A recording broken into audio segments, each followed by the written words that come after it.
भारत और दुनिया भर के बाजारों के लिए आज बेहद मुश्किल भरा ट्रेडिंग सेशन और तेज गिरावट झेलते हुए सारे के सारे बाजार दिन के निचले स्तरों के आसपास हल्की रिकवरी के संकेत आते हुए दिख रहे हैं। लेकिन क्या ये रिकवरी वाकई में बड़ी होगी और बड़ी टिकाऊ भी? ये है बड़ा सवाल। आखिरी 1.5 घंटे के एक्शन और कल की तैयारी पर करते हैं फोकस। स्वागत है आप सबका फाइनल ट्रेड में। नमस्कार, मैं हूं अनिल सिंघवी, साथ ही मैं हूं दिवांशी आशर। और आप देखिए जिस तरह से गिरावट आती हुई दिख रही है, सबसे पहले फोकस करते हैं बड़ी बातों पर। बिल्कुल। और आज डेफिनेटली मंदी वाला मंडे है और इस साल की तीसरी सबसे बड़ी गिरावट होती दिख रही है। सेंसेक्स मंदी वाला मंडे है और इस साल की तीसरी सबसे बड़ी गिरावट होती दिख रही है सेंसेक्स निफ्टी बैंक निफ्टी में। 1400 अंक सेंसेक्स लुढ़कता हुआ, बैंक निफ्टी 450 अंक नीचे है। 4 महीनों के निचले स्तरों पर बाजार इस वक्त आपको नजर आएगा। निफ्टी बैंक भी 1400 अंक टूटकर 6 महीनों के निचले स्तरों पर अब पहुंचता हुआ दिख रहा है। लेकिन गिरावट सिर्फ इंडेक्स में या दिग्गजों में ऐसा नहीं है। मिड कैप और स्मॉल कैप शेयर भी बहुत तेजी से लुढ़कते हुए दिखे। 4% का कट दोनों ही मिड कैप और स्मॉल कैप इंडेक्स में, ये भी 4 महीनों के निचले स्तरों पर। चौतरफा बिकवाली का माहौल है।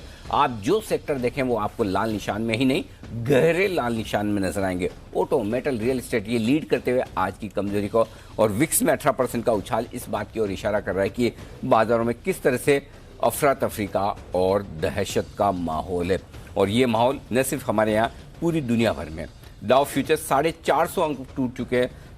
500 अंकों से ज़्यादा की तेज गिरावट शुक्रवार को देखने के बाद।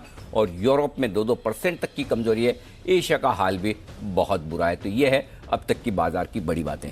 देवांशी, बिल्कुल। आप देखिए हल्की सी रिकवरी निचले लेवल से जरूर देखने मिली है। लेकिन अनिल जी, सबसे पहले तो इसकी वजह क्या है कि सिर्फ हमारे बाजार ही नहीं लेकिन ग्लोबल मार्केट्स भी टूट रहे हैं?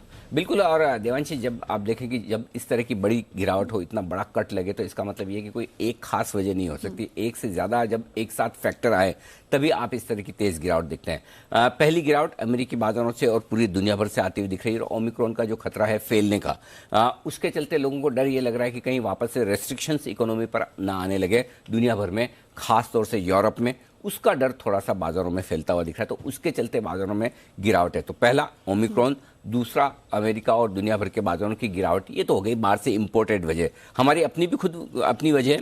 और हमारी अपनी वजहों में सबसे बड़ी एफआईज की लगातार होती हुई बिकवाली।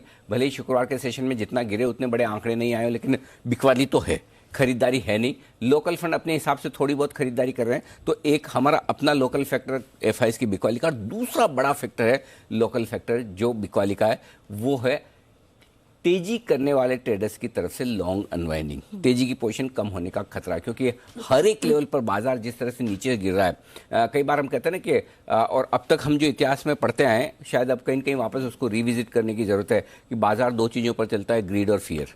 कभी कभी हम हमेशा ये कहते हैं कि बड़ा लालच होता है तेजी के वक्त, हम निवेश कर लेते हैं, फंस जाते हैं। बड़ा डर लगता है, मंदी के वक्त बेच कर निकल जाते हैं। कभी कभी मुझे लगता है कि ये इमोशंस अच्छे हैं, क्योंकि आज आपको जो ट्रेड देखने को मिल रहा है वो इमोशन लेस है। और इमोशन लेस ट्रेड मशीन्स कर सकती हैं। तो कई बार जो एल्गो ट्रेड होते हैं, कई बार जो मशीन ट्रेड होते हैं, कई बार जो आप प्रोग्राम ट्रेड करते हैं, उसका असर आपको स्क्रीन पर दिख रहा है। क्योंकि मशीन के पास कोई इमोशन नहीं है। अगर उन्हें पता है कि 16,782 टूटा है तो उसके बाद बिकवाली होनी है। 16,700 टूटा है तो और नए फ्रेश ट्रेड आएंगे, 600 के बाद और नए आएंगे, 500 के बाद और नए आएंगे। तो एक के बाद एक जब ये ट्रेड ऐसे ट्रिगर होते हैं शॉर्ट साइड पर हर एक लेवल के साथ में, और वो और तेजी की पोजीशन को मजबूर करते हैं कि वो कटे। तो ये जो रिस्क मैनेजमेंट सिस्टम से कह दें कि अगर ऑटोमेटिक रिस्क मैनेजमेंट सिस्टम से सेल पोजीशन ट्रिगर हो रही है, या फिर मशीन ट्रेड्स कह दें जिनकी वजह से जो प्रोग्राम्स लिखे जाते हैं कि पर्टिकुलर लेवल के नीचे आपको और बेचना है, दोनों ही चीज़ें आपके लिए खतरनाक है जो होती दिख रही है। नहीं तो आप अगर यही ट्रेड आप अपने दिमाग से या दिल से लेने की कोशिश करें तो आपको पता है कि हाँ थोड़ा कहीं न कहीं रुकेंगे, इस लेवल पर रुकेंगे, उस लेवल पर रुकेंगे। लेकिन जब मशीन से ट्रेड करती है तो इस तरह की इमोशंस की कोई जगह नहीं होती। तो कभी कभी ये कहते हैं कि जो कुछ हर बार हमने जो सब कुछ पढ़ा है वही सही नहीं है। आज के सेशन में ये चीज़ समझ में आ रही है कि कभी कभी इमोशंस होना भी मार्केट में ठीक है। लेकिन अभी एक ही इमोशन है, वो डर की इमोशन है। क्योंकि जिस तरह से तेज़ गिरावट हुई है उसका अंदाजा, गिरेंगे, कमजोर होंगे ये जरूर है, लेकिन इतना एक साथ एक ही दिन में गिर जाएंगे इसका अंदाजा कम रहा होगा। तो कुल मिलाकर स्टॉप लॉसेस ट्रिगर होना, मार्जिन कॉल्स आना, एक के बाद एक नीचे के लेवल से आने की वजह से पोजीशन और कम होना, ये थोड़ा डर का माहौल पैदा कर रहा है। उसकी वजह से आप लगातार हमारे बाजारों में बिकवाली देख रहे हैं। और अगर शॉर्ट में कहूँ एक सेंटेंस में जो आपके सवाल का जवाब है, बिकवाली का दबाव है, खरीदारी का अभाव है। ये बेचना interesting सबको है, था। लेना किसी को नहीं है। बिल्कुल, एक टाइम था जब हम देख रहे थे कि मंदी की पोजीशंस कट रही थी एक एक लेवल पे, वैसे ही अब Absolutely. वो भी तेजी वक्त की है, ये भी वक्त है। बिल्कुल। आपने 15-15 दिन तक बाजार को नॉन स्टॉप हर रोज 100-200 निफ्टी में ऊपर जाते हुए देखा ही। और वो तो हाँ, आमतौर पर धारणा है कि बाजार चढ़ता है, जब ऊपर जाता है तो सीढ़ियों से जाता है, नीचे आता है तो लिफ्ट से आता है। ये लेकिन वो भी कहावत गलत है थोड़ी हद तक। ये लिफ्ट से नीचे नहीं आ रही तो जंप ही लगा है ऊपर से वैसा वाला हाल है। तो ठीक है, ये भी है, वक्त निकल जाएगा। लेकिन सर, जैसे कि आप कह रहे थे कि ये वैसे लेवल सिर्फ कंप्यूटर निकाल सकते हैं, लेकिन सुबह आपने कहा था बहुत ज्यादा डरने की चिंता नहीं है देवांशी। आज 16,200 16,400 ये जो रेंज है, आज ही 16,400 का लो बना है। ना आज मैंने कभी सपने में नहीं सोचा था कि आज ही आ जाएगा। ये जरूर था कि आज 16,782 को हम इंपॉर्टेंट सपोर्ट मानकर चल रहे थे कि ये जो पिछले फॉल में हमने लो बनाया, यहाँ पर सपोर्ट लेंगे तो ठीक, अगर यहाँ से टूटते तो 16,200 16,400 का रास्ता खुलता है। ये मेरे शब्द थे, मैंने कहा ये खुलेगा। और मैंने ये भी कहा कि डरिए मत, आज का आज नहीं आने वाला है, वक्त लगेगा। देखिए ये इतना जल्दी आएगा ये पता नहीं था, आज का आज आएगा पता नहीं। हालांकि आज का लो बिल्कुल वही है, 16,412 के आसपास, 410 के आसपास 410 का लो है। तो एग्जैक्टली 16,200 16,400 जो सपोर्ट रेंज है। लेकिन अब जिस स्पीड से नीचे आया है, उस स्पीड को देखते हुए मुझे ऐसा लगता है कि शायद अब नीचे के लेवल पे और विचार करना पड़ेगा। अगर यही इतनी स्पीड से नहीं आकर 16,750 16,800 के आसपास सपोर्ट ले लेता बाजार, आज रुक जाता, तो हम कहते हैं कि 16,200 16,400 आने में वक्त है। लेकिन ये तो मतलब ऑनेस्टली मैं तो सपने में भी नहीं सोच सकता कि आज ही आ सकता। अगर ऐसा लगता तो मैं जोर से बोलता भी कि भाई आज ही 17,500 16,500 आ रहा है, 16,400 नहीं भी बोलता, 16,600 आ रहा है। लेकिन ऐसा लगा नहीं। तो ऑनेस्टली आज का फॉल कम से कम मुझे तो नहीं पता था कि इतना तेजी से आए। आप बता रहे थे नहीं, वो गिरेगा इतना, लेकिन कमजोरी, बड़ी कमजोरी है। लेकिन आज के आज हो जाएगी। एक दो चीज होती है मानसिक में कि एक आप कमजोर गिरने वाले हैं, एक किस स्पीड से गिरने वाले हैं, कितना जल्दी गिरने वाले हैं। तो वही वाली बात है, हर चीज में आपकी परफेक्शन हो नहीं सकती। अंदाजा डायरेक्शन का लग सकता है, अंदाजा लेवल्स का लग सकता है, लेकिन अंदाजा स्पीड का शायद नहीं लग सकता। तो स्पीड ने आज, वही बोलते हैं कि आप फास्ट बॉलर्स को खेल सकते हैं, लेकिन फास्ट बॉलर की बॉल कोई 150 155 160 की स्पीड से आ जाए तो ना खेल पाए। और जो 150 155 की स्पीड से बॉल डालने वाला बॉलर हो और किसी दिन स्लो बॉल डाल दे 120 पे, तो भी आपने खेल पाए। तो कभी कभी स्पीड आपको मात दे देती है, आज वही हुआ है। नहीं बिल्कुल, लेकिन पॉजिटिव ट्रिगर ये है कि 16,400 जो हायर रेंज है, वहां पे थोड़ा सा बाजार संभलने की कोशिश करते हुए दिख रहे हैं अब लोअर। तो देखते हैं कि होपफुली इससे ज़्यादा नीचे बाजार जो 16,200 है वो लेवल्स ना देखे। चलिए अनिल जी, तो अब ये जो गिरावट आ चुकी है, हर गिरावट में हम यही बात करते हैं कि अब जो ट्रेडर्स हैं और निवेशक हैं उनको क्या करना चाहिए? देखिए, ट्रेडर्स के लिए तो ये गिरावट है ही नहीं। ट्रेडर्स के लिए तो मौके थे शॉर्ट करने के, क्योंकि ट्रेडर्स के लिए तो हम लगातार हर रोज हर वक्त एक स्टॉप लॉस देते ही देते हैं। और अगर आप ऑनेस्टली देखें तो ट्रेडर्स के लिए तो लॉन्ग साइड पे स्टॉप लॉस कब से ट्रिगर हो चुके हैं, हर रोज ट्रिगर हो रहे हैं। आपको डिसिप्लिन के तौर पर कहीं न कहीं कभी न कभी तो आपको रखना। आज भी हमने ट्रेडर्स के लिए स्टॉप लॉस तो दिया ही था कि 16,750 आपका स्टॉप लॉस है, तो 16,750 से आप 350 400 पॉइंट और गिर गए। सो वो आप डिसिप्लिन के तौर पर अगर आप लॉन्ग ट्रेडर हैं और अगर आप शॉर्ट ट्रेडर हैं तो भर भर के पैसे भी बना रहे हैं। अनफॉर्चुनेटली ट्रेडिंग माइंडसेट भी वही होती है और हम जानते हैं और उसको हम बदल नहीं सकते। ये सदियों से चली आ रही कि 95% 98% लॉन्ग ट्रेड करना चाहते हैं, शॉर्ट ट्रेड करने वाले लोग बहुत कम होते हैं। वो बाई नेचर है और वो कोई ऐसा नहीं कि हमारे मार्केट में, दुनिया भर के मार्केट में रिटेल वैसे ही ट्रेड करता है। सो इसलिए लॉन्ग साइड पर अगर आप ट्रेड हैं तो आपको डिसिप्लिन इसी दिन के लिए रखना होता है। शॉर्ट साइड पर अगर आप ट्रेडर हैं तो आपके लिए तो इससे बड़ा गोल्डन पीरियड हो नहीं सकता कि अनएक्सपेक्टेड इस स्पीड से बाजार गिरे कि किसी स्पीड से कोई 50-75 पॉइंट की रिकवरी भी निफ्टी नहीं दे रहा है। लेकिन जहाँ तक इन्वेस्टर का सवाल है देवांशी, एक चीज़ कहना चाहता हूँ कि अगर जिसको इस गिरावट से बहुत ज़्यादा डर लग रहा हो और जिसको इस गिरावट से लग रहा हो कि मैं बर्बाद हो गया हूँ, मैं ख़त्म हो गया हूँ, या अब मेरे भाव कब आएंगे, अब क्या होगा, तो उन्हें थोड़ा सा ज़्यादा दूर भी जाने की ज़रूरत नहीं। मुश्किल से 1.5 साल पीछे चले जाए, मार्च 2020 में।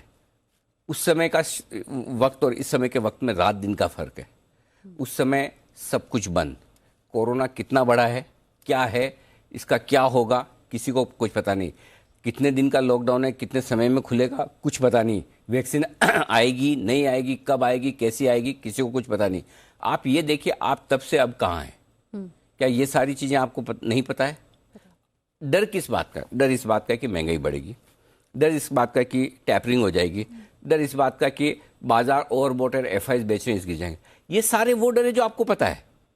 इन सब डर का सॉल्यूशन भी आपको पता है और सॉल्यूशन एक ही है, अगर आप लॉन्ग टर्म के लिए इन्वेस्टर है तो जब आपने मार्च 2020 में 7,500 की निफ्टी के बाद लाइफ टाइम हाई बनाया, 12,400 का हाई देखने के बाद आप 7,500 पे आए, 7,500 से 18,600 आए।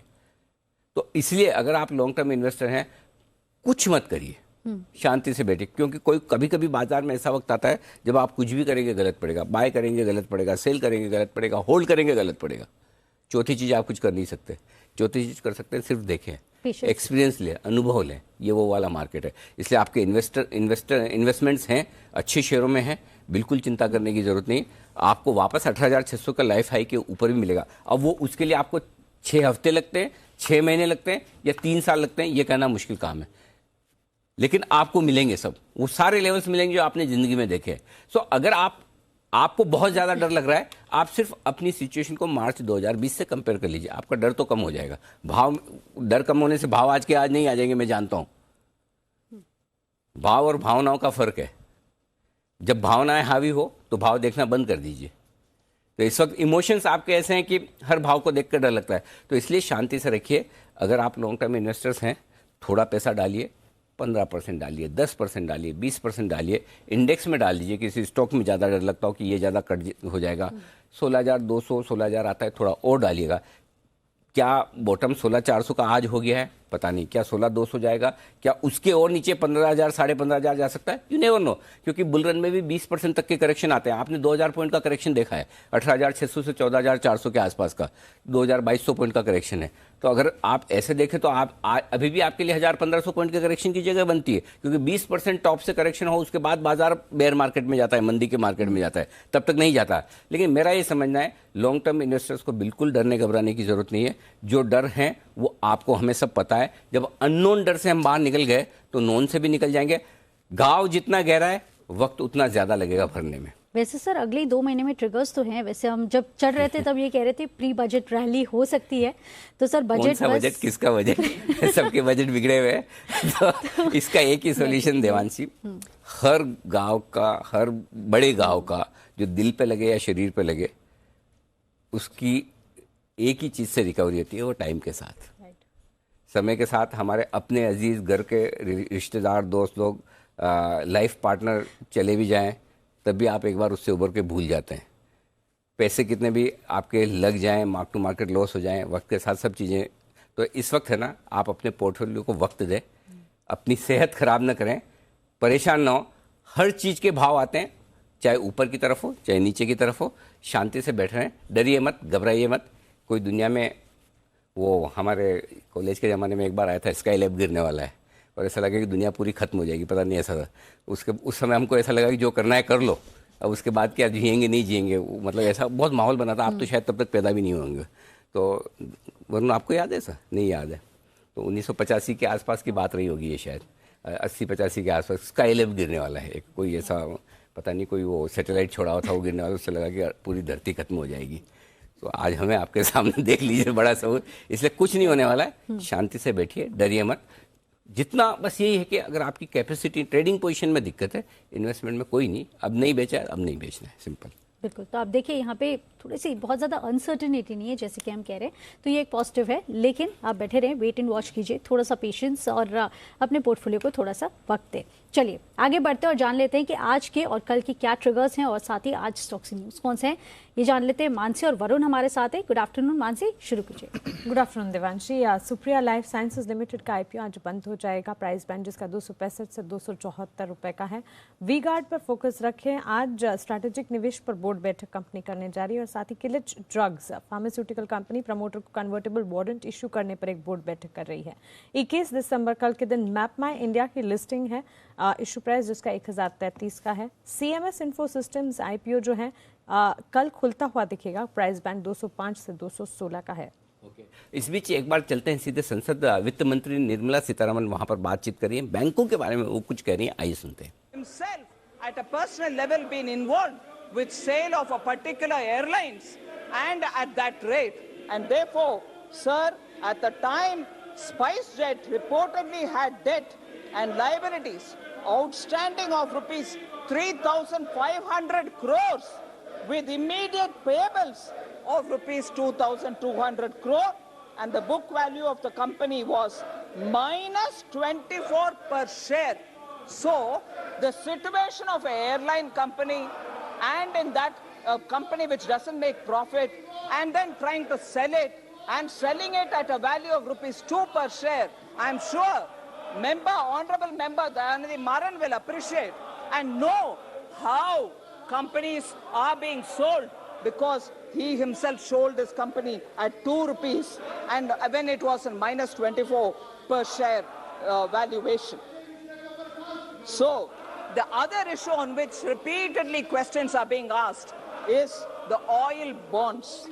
The total payment towards repaying the oil bonds, sir, and the interest between 2014 to 22 amounted for 85.68 crores.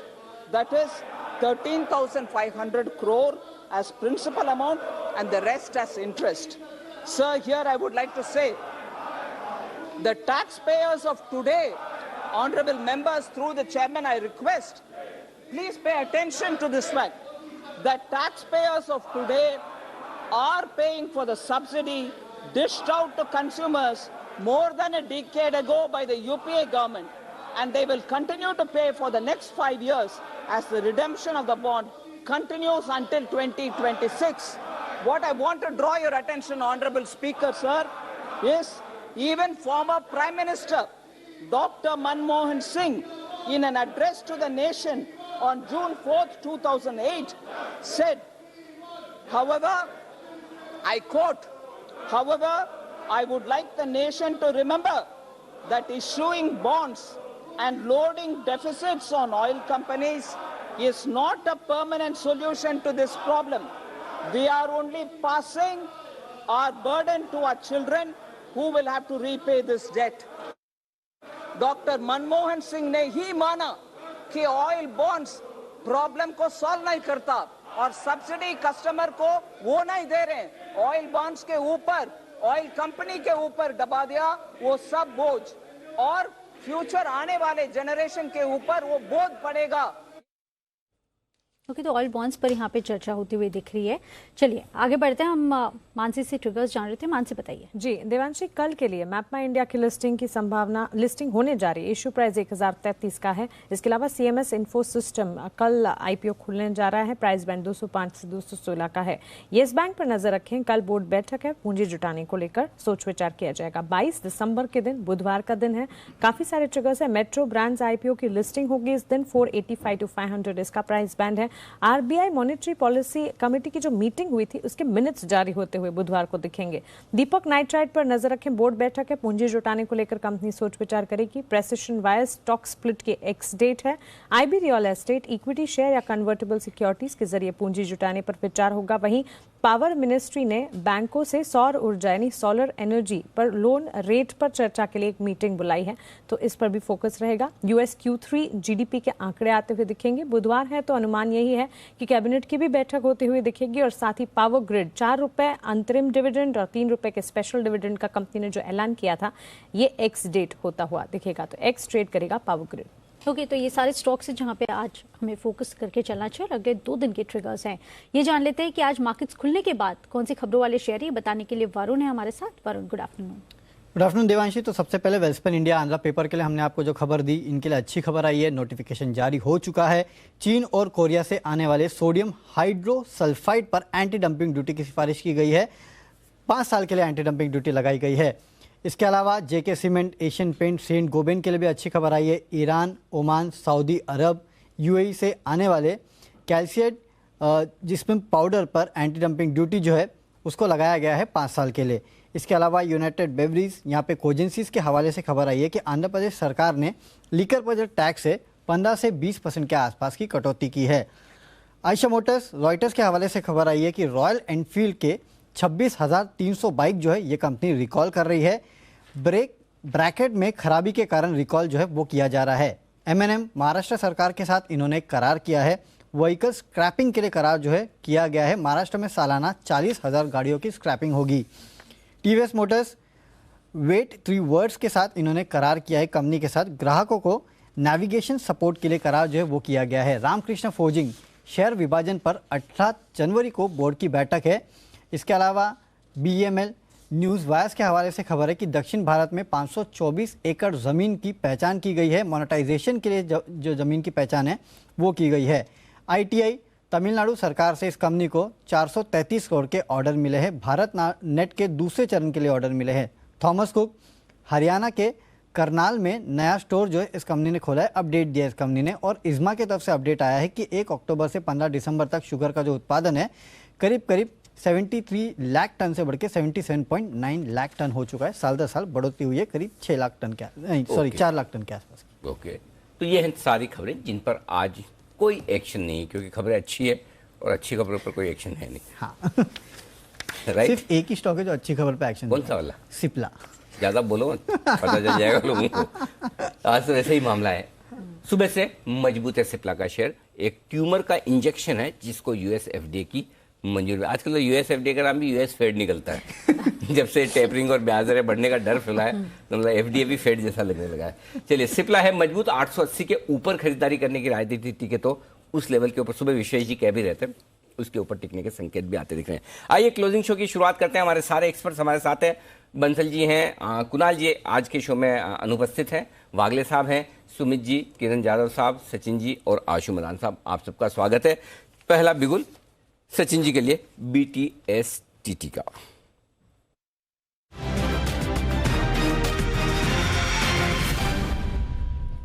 बताएं Sachin ji. Good afternoon Anil ji, good afternoon Devanshi. Anil ji, एक कॉन्ट्रा कॉल यहाँ पर रेकमेंड कर रहा हूँ। जिस तरीके से मार्केट में थोड़ी सी रिकवरी हो रही है, बट इस पर्टिकुलर स्टॉक की रिकवरी काफ़ी शानदार रही है। इनफैक्ट जिस तरीके से इसके ओपनिंग कोट्स थे ऑलमोस्ट उस पर्टिकुलर लेवल के आसपास पहुंच चुका है। स्टॉक का नाम है भारती एयरटेल। डेली चार्ट पे अगर हम देखें तो क्लियरली एक ओवर सोल्ड टेरिटरी में स्लिप हो चुका था काउंटर, एंड जिस तरीके से इसने एक रिवर्सल लिया है 655 के आसपास, इसे एक मल्टीपल सपोर्ट एरिया था। सो मुझे लग रहा है ये जो रीबाउंड है वो लगभग अराउंड 676 तक भी एक्सटेंड होना चाहिए। सो 1 से 2 दिनों के पोजीशन के लिए यहाँ पर मेरी रिकमेंडेशन होगी, स्टॉप लॉस आपको लगाना है अराउंड 653 पे, खरीदारी करनी है भारती एयरटेल में 676 के टारगेट के लिए। क्या बात है, वाह गजब। सचिन जी, कॉन्ट्रा कॉल खरीदारी करने की राय, गजब। वैसे ये तो मानना पड़ेगा कि आप मंदी के वक्त भी काफ़ी जल्दी से मंदी में आए भी हैं, और कई सारे शॉर्ट कॉल्स भी आपके काफ़ी ऊपर के लेवल पे 17,400, 17,300, 17,500 के लेवल से आते हुए दिखे हैं। अब यहाँ पर लॉन्ग साइड पर कॉल आता दिख रहा है। क्लोजिंग शो का पहला ही बिगुल ये है आपके लिए खरीदारी करने की राय। 676 के टारगेट के लिए भारतीय एयरटेल में करें खरीदारी। आइए बढ़ते हैं आगे। आशु सर भी हमारे साथ तैयार हैं। आशु सर से भी जान लें मार्केट पर आउटलुक भी, और साथ ही उनकी तरफ से अगर कोई स्प्रेड कोई कॉल्स है तो भी निफ्टी बैंक निफ्टी पर। आशु सर, गुड आफ्टरनून। आपके अनुमान के मुताबिक एकदम सही रहा, मार्केट काफ़ी नीचे आया भी है 17,000 के नीचे, लेकिन क्या लग रहा था कि इतना फास्ट, इतना जल्दी, इतना ज़्यादा गिरेगा, और अब आगे क्या आउटलुक है? नहीं अनिल जी, जो आपने भी अपनी कमेंट्री में बोला कि अंदाज़ा लेवल का लगा सकते हैं, डायरेक्शन का लगा सकते हैं, स्पीड का नहीं लगा सकते हैं, तो वो बिल्कुल आपने राइट बोला कि अगर स्पीड का अंदाज़ा होता तो अलग बात थी। पर अनिल जी, डायरेक्शन 1 महीने से लग रही थी और कंसिस्टेंट व्यू यही रखा हुआ था कि एक ऐसा लेवल है, लेना नहीं है, फंसना नहीं है, जिसके लिए अनिल जी कई बार मैंने वो रिटेल के डेटा से शुरू किया था कि हाईएस्ट ओपन इंटरेस्ट का रिटेल पार्टिसिपेशन आफ्टर 2014, और कोविड पॉपुलेशन के बारे में इतना, कोविड जो जनरेशन है उसके बारे में अनिल जी बहुत सारी बातें हुई। तो अनिल जी वो जो मतलब ये ऐसा कभी भी नहीं होता ऐसी बुल मार्केट में कि somebody will come and knock your door। और आप जो कह रहे थे ना अनिल जी शॉर्ट नहीं कर सकते, बिल्कुल ठीक बोल रहे थे अनिल जी, 90% लोग शॉर्ट नहीं कर सकते। लेकिन मुझे जो दुख होता है ना, जो लोग अपना माल नहीं बेच सकते, वो मुझे बहुत ही मतलब ये अनफॉर्चुनेट सिचुएशन है जो अनिल जी आज हमने देखी है कि इस तरह के फॉल में ऑब्वियसली ऐसे पैनिक में ही कटता है, क्योंकि ऊपर, और ऐसे पैनिक में अगर लेना हो तो ले नहीं सकते हैं क्योंकि ऊपर में माल भरा हुआ है। तो अनिल जी ये सारी अनफॉर्चुनेट चीज़ें होती हैं। मुझे ये नहीं बिल्कुल कभी वो बुरा लगता है कि किसी ने शॉर्ट नहीं किया, या बहुत कम लोग शॉर्ट करते हैं, because that is the nature. अगर आप इन्वेस्टर हो तो मतलब लेके ही बेचोगे, लेकिन अपना माल कम करने में अनिल जी जो लोगों को परेशानी होती है ना, तो अनिल जी अभी लास्ट वीक भी मैंने बात की थी कि अब तो सारे स्टॉक्स में भी ऑलमोस्ट ट्रैपिंग हो चुकी है, इतनी जल्दी एग्जिट नहीं मिलेगा। बट यस, ये फॉल जरूर थमना चाहिए। 16 पिछली बार भी अनिल जी पिछले हफ्ते 16,900 17,000 टूटा था, तो मैंने कहा था ये आखिरी पड़ाव है, ये गया तो 16,500 16,200, और वहां से एक मैं बोलूंगा कि वो फेक जो शॉर्ट कवरिंग आई उसने और लोगों को धोखा दिया, जो कि एक शक्कर रैली थी जिसमें लोग और फंसे। और अनिल जी वो जो बुलिश नैरेटिव होता है वो तो हमें मतलब अच्छा भी लगता है, लेकिन वो रियलिटी चेक नहीं बिल्कुल होता। तो अनिल जी अब अनिल जी मैंने पिछले आप ना 2 बार नहीं थे, मैं दीपांशु से अनिल जी एक बात पूछता था कि अनिल जी पिछले 3 महीने में, आज तो देवांशी भी आपके साथ है, देवांशी आशीष इनसे पूछिए, रोज सुबह आते थे, रोज सुबह ये 99% अगर पिछले 2-3 महीनों में every day there was some buy report, some overweight report, some positive target buy FII. और अनिल जी मतलब क्या आपसे मैं समझना चाहता हूं कि इस डेस्क पे बैठ के मतलब पॉजिटिव रिपोर्ट आती थी और उस डेस्क पे बैठ के सेकंड डेस्क पे रोज 2000 करोड़ की सेलिंग होती थी। अनिल जी इतना बड़ा सिग्नल था और इतनी बड़ी डाइकॉटमी थी, ये पढ़ने में अनिल जी और सुनने में बहुत एक वो डिफरेंट काइंड ऑफ समझ चाहिए होती है, जो कि मुझे मतलब ऑनेस्टली लोग मुझसे बहुत पूछते हैं अनिल जी ये बात, मुझे भी उनका ना क्लियर कट आंसर नहीं मिलता। तो मैं ये जवाब आपसे 1-2 बार पूछना चाह रहा था, आप थे नहीं।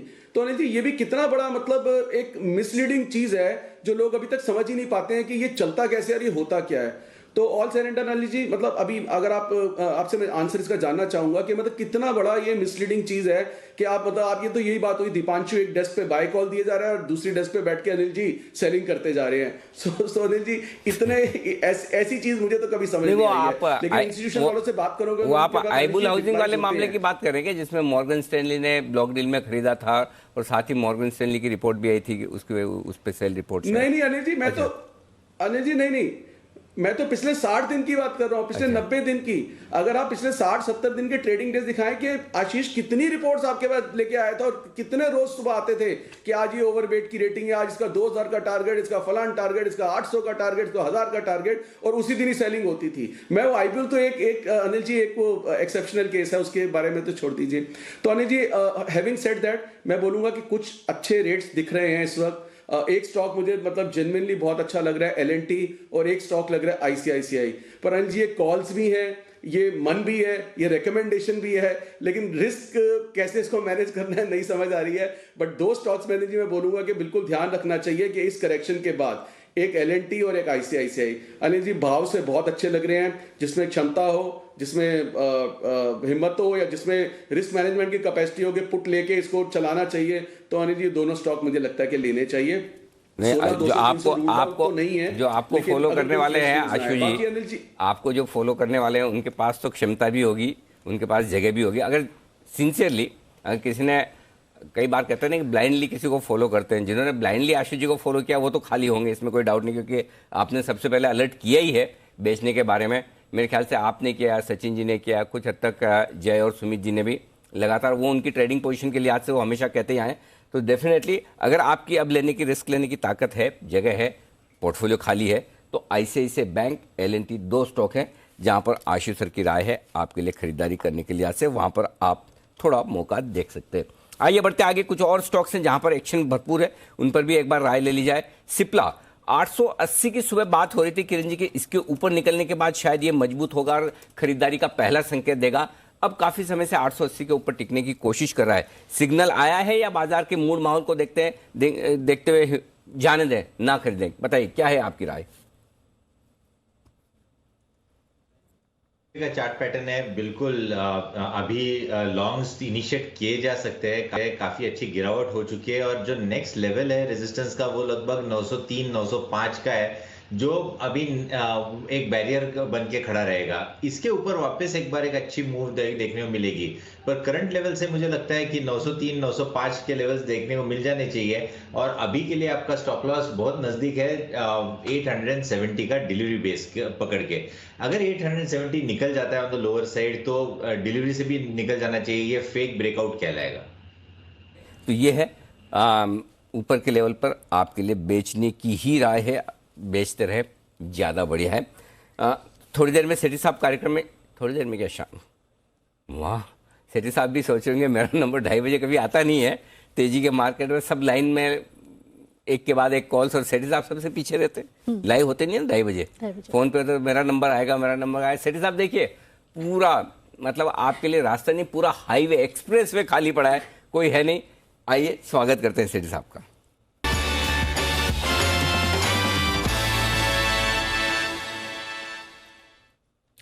स्वागत है आपका सेठी साहब। बाय कोहली है ना सर दोनों आज? Good afternoon Anil ji, good afternoon Divanshi. Anil ji bike वाली है, अब ये 500 पॉइंट 400 पॉइंट निफ्टी आज गिर गया, फ्राइडे को 250 पॉइंट गिर गया, फिर अभी मतलब 2200 पॉइंट गिरने के बाद अब लगता है थोड़ा बाउंस बैक आना चाहिए। मतलब ये ट्रेडिंग कॉल है, बट यहाँ पे बाउंस बैक के लिए प्ले करना चाहिए अनिल जी। बाउंस बैक के लिए प्ले करें, हल्का फुल्का बाउंस बैक आता हुआ दिख भी रहा है। थोड़ी रिकवरी निचले स्तर से दिन की पहली साइजेबल रिकवरी हुई है, क्योंकि अब तक जितने रिकवरी हुई 50 पॉइंट से ज़्यादा की नहीं हुई है। 50-60 पॉइंट की रिकवरी में हमेशा बिकवाली हुई, लेकिन 16,410 से 16,550, एक तो 16 से 17 वाला मामला, एक दो दिन माफ़ी चाहता हूँ भाई, टाइम लगेगा एडजस्ट होने में। मेरे को भी लाइफ में ऐसा थोड़ी सब कुछ ऊपर से ही सीख के आया हूँ।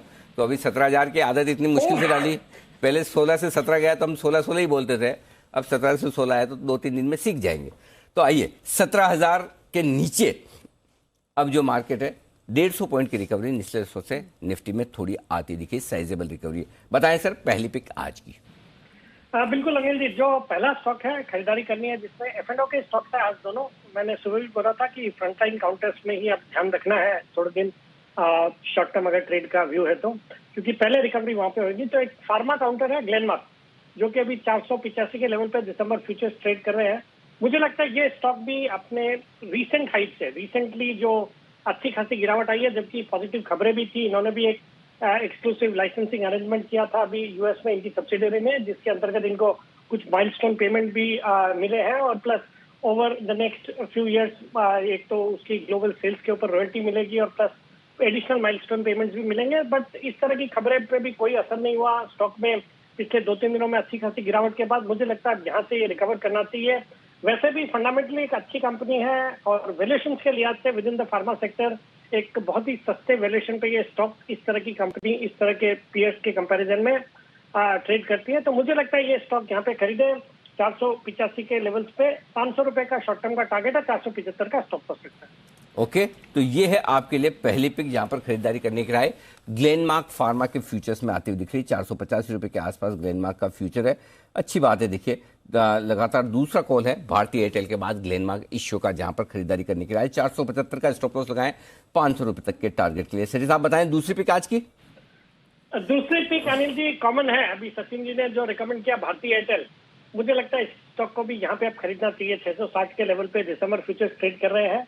मुझे भी लगता है शॉर्ट टर्म में ही इसमें एक अच्छा बाउंस बैक आ सकता है। स्टॉक भी अपने हाइट से तो काफी पिटा हुआ है, और हाल ही में जो बाजार में गिरावट आई उसमें ये भी करेक्ट हुआ है। बट कुछ फंडामेंटल चेंजेस पूरे सेक्टर में हुए हैं। हाल ही में सभी टेलीकॉम कंपनीज ने अपने टैरिफ बढ़ाए हैं।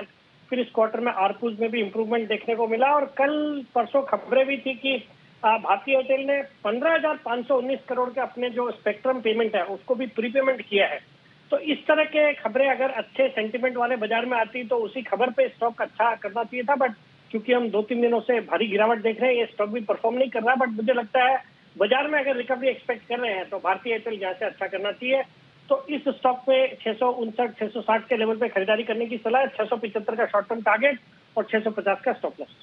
ओके, तो ये है आपके लिए राय भारतीय एयरटेल पर भी खरीदारी करने की। क्या बात है, दोनों एक्सपर्ट्स की तरफ से भारतीय एयरटेल में खरीदारी करने की राय, सचिन जी की तरफ से भी। एक बार भारतीय एयरटेल तो आशु जी का भी फेवरेट रहा है, आशु जी से भी एक बार मैं राय लूं। उससे पहले एक बड़ी खबर आपकी स्क्रीन पर आती हुई दिख रही है, जरा इसे फ्लैश किया जाए। प्रधानमंत्री मोदी आज एक अहम बैठक करने जा रहे हैं। अर्थव्यवस्था में सुधार लाने पर एक बड़ी अहम बैठक होने जा रही है, और काफ़ी बड़े बड़े लोगों के साथ, उद्योगपतियों, कॉरपोरेट घराने के जो दिग्गज हैं उनके साथ वो एक बैठक करेंगे। इस बैठक में देश की टॉप कंपनियां जो हैं उनके सीईओ, उनके एमडीज, उनके चेयरमैन, ये सब शामिल होंगे। तो अर्थव्यवस्था को लेकर प्रधानमंत्री मोदी की तरफ से एक बड़ी और अहम बैठक होने की तैयारी में आज शाम को 4 बजे ये बैठक होगी। देखते हैं क्या कुछ इस बैठक में निकल कर आता है, लेकिन एक जायजा वो लेंगे अर्थव्यवस्था में क्या कुछ चल रहा है, उसमें सुझाव मांगे जाएंगे इंडस्ट्री की तरफ से, और उस सरकार की तरफ से क्या कुछ किया जा सकता है या क्या कुछ किया जा रहा है उस पर बातचीत होगी। तो ये एक बड़ी खबर इस वक्त आती हुई आपके लिए शाम को आज 4 बजे ये एक बड़ी बैठक है। इस बीच हल्की फुल्की रिकवरी आती हुई दिख रही है बाजार में, पता नहीं इस बैठक की वजह से या वैसे ही, वो नहीं पता, लेकिन रिकवरी आई जरूर है। और शानदार रिकवरी से वैसे निफ्टी बैंक पर है, क्योंकि आप देखिए लो जो है वो 34,018 का था, तो 400 पॉइंट की रिकवरी साइजेबल रिकवरी। 400 पॉइंट की रिकवरी बैंक निफ्टी में है और 150 पॉइंट की रिकवरी निफ्टी में आपको नजर आएगी। आइए आशु सर हमारे साथ है। आशु सर, भारतीय एयरटेल, क्या आपका भी मन है खरीदने का सचिन जी और विकास जी के साथ? अनिल जी देखिए, इस वक्त अगर लेना है तो ये लार्ज कैप्स, ये जैसे सिटी जी ने कहा तो मैं एग्री करता हूं, इन्हीं में बाउंस बैक आएगा अगर आएगा। पर अनिल जी मतलब मुझे लगता है कि ये ट्रेडिंग बेट्स तो अभी हैं। अनिल जी देखिए, सबसे बड़ी बात है कि ये एक्सपायरी के लिए नहीं, बहुत सारे स्टॉक्स में लोग लंबा फंस गए हैं। तो ये एग्जिट अनिल जी अब बजट दिलाएगा नहीं दिलाएगा, क्या चीज दिलाएगी, मुझे ऐसी कोई चीज समझ नहीं आ रही है। और अनिल जी मैं एक और चीज आपको बोलता हूं कि आज आप नोट कर लीजिए, बोल्ड कॉल है कि मतलब मुझे अब सबसे ज्यादा डर, जिसमें सबसे ज्यादा हमने बात की है ना, ये न्यू एज स्टॉक्स का, Anil ji new age stocks का लग रहा है, क्योंकि ये तेजी की मार्केट में ना सारी वैल्यूएशन और ये सब चीजें जस्टिफाई होती हैं, देन देयर इज एज मतलब उस वक्त लिया जाता है as if there is no tomorrow. तो लेकिन अनिल जी मैं फिर बोलता हूं कि जो ट्रेडिशनल स्टॉक्स हैं, जो मैंने जैसे L&T, ICICI बैंक है, भारती भी, ये तो ऊपर नीचे करके FNO के स्टॉक्स हैं, इसमें रिकवरी भी आ सकती है, शॉर्ट कवरिंग भी आ सकती है, किसी ने कॉल्स भेज दी, या अगर मैं फंस गया हूं तो मैं हेज भी करके रिपेयर ट्रेड कर सकता हूं।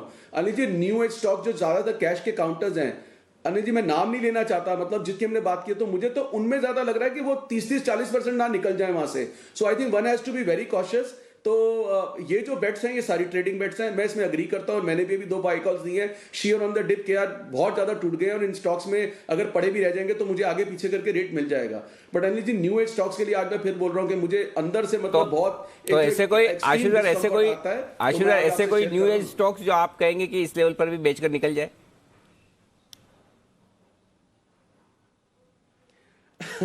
अनिल जी मैं नाम नहीं लेना चाहता, लेकिन मतलब अनिल जी चाहे वो नाइका हो, चाहे पेटीएम हो, चाहे वो जोमेटो हो, मतलब सबके सब मैं बता रहा हूँ, मतलब मेरा कोई ऐसा कोई फेवरेट या कोई मैं आईटीसी की तरह कोई किसी के अगेंस्ट नहीं हूँ। बट अनिल जी जो मेरे को जो अनकैनी जो एक वो आती है हमेशा कि किसमें ट्रैपिंग हुई और किसमें सबसे ज्यादा कॉम्प्लेसेंसी है और किसमें एग्जिट मुश्किल मिल सकता है। सो अनिल जी मुझे टेम्परेरी न्यू एज में, और हो सकता है अनिल जी ये डर टेम्परेरी हो, यहाँ से बाउंस बैक आ जाए और निकल जाए, लेकिन जब तक वो बाउंस बैक नहीं दिखेगा तो मुझे लार्ज कैप से ज्यादा डर उसके अंदर है।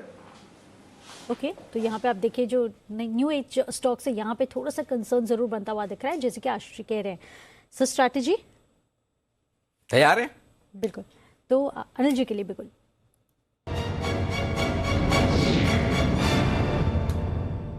सर डाउ फ्यूचर्स 600 अंक की गिरावट यहाँ पे दिख रही है और नास्डेक फ्यूचर्स पे आप देखिए 600 पॉइंट और नास्डेक में भी गिरावट है, तो कंसर्न्स तो है, क्या करना चाहिए? और कच्चे तेल में भी बहुत ज़्यादा लेवल संभलते हुए नहीं दिख रहे हैं।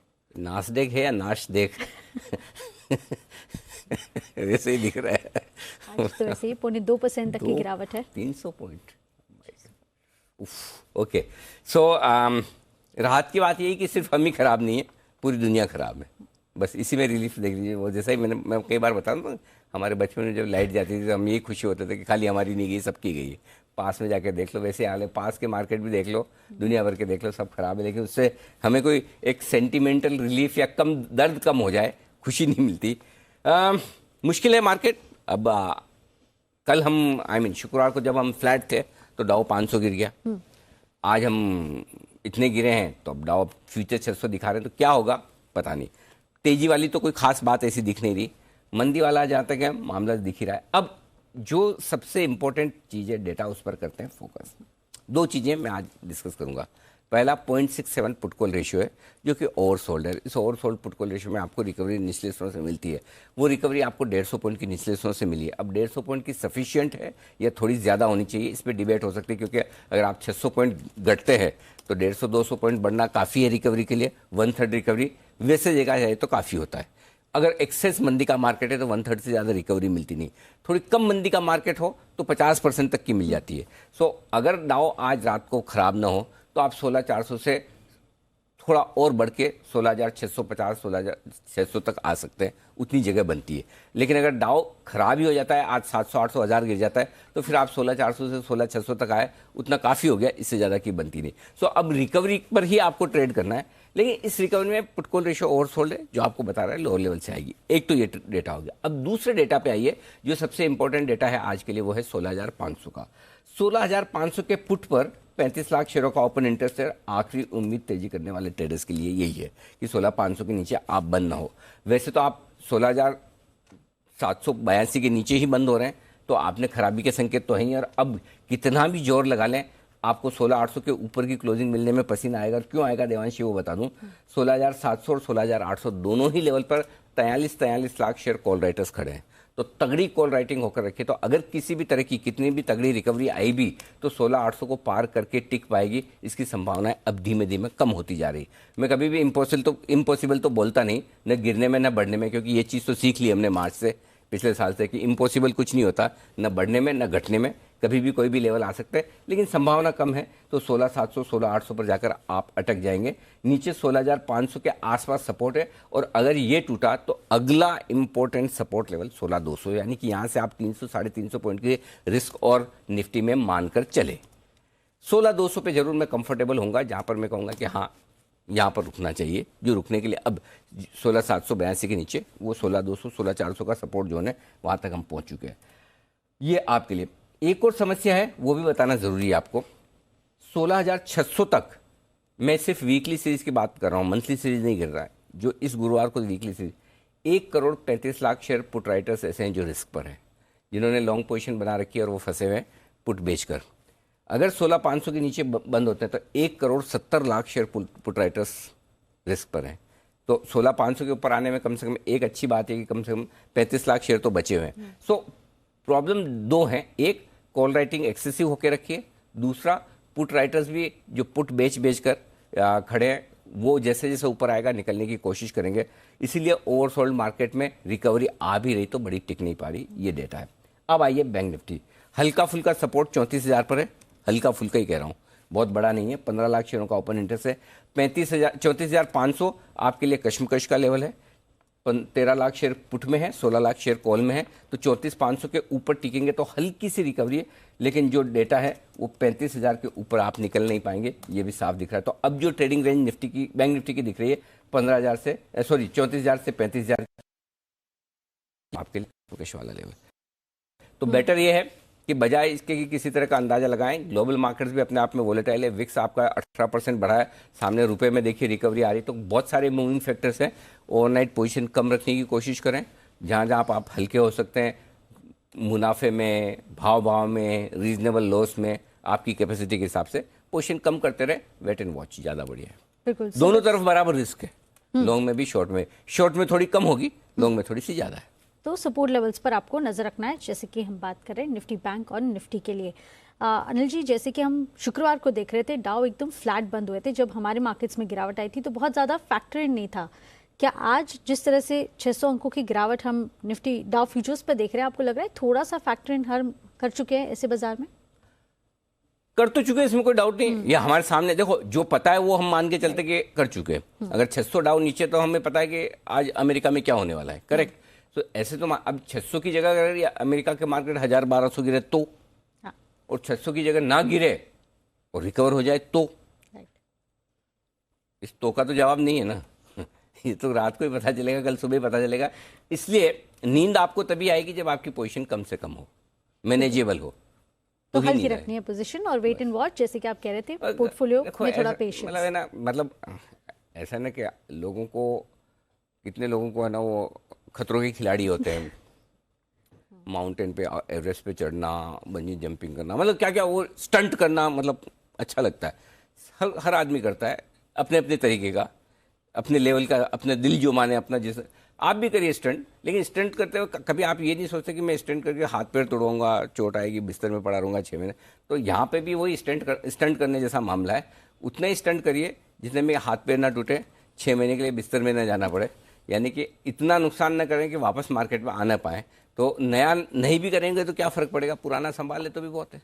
बिल्कुल, पोजीशंस थोड़ी सी लाइट रखें। जिस तरह से हम देख रहे हैं ग्लोबल मार्केट्स में यहाँ पे कमजोरी के साथ कामकाज होता हुआ दिख रहा है।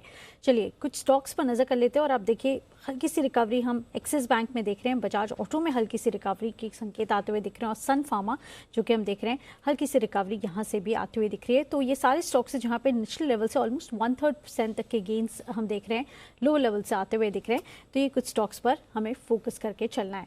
आगे बढ़ते हैं और देखते हैं कि मैक्रोटेक यानी कि लोटा डेवलपर्स पर आज CLSA की रिपोर्ट निकाली है। क्या चिंता है और क्या रिपोर्ट है, क्या टारगेट से बताने के लिए हमारे साथ मानसी हैं, बताइए।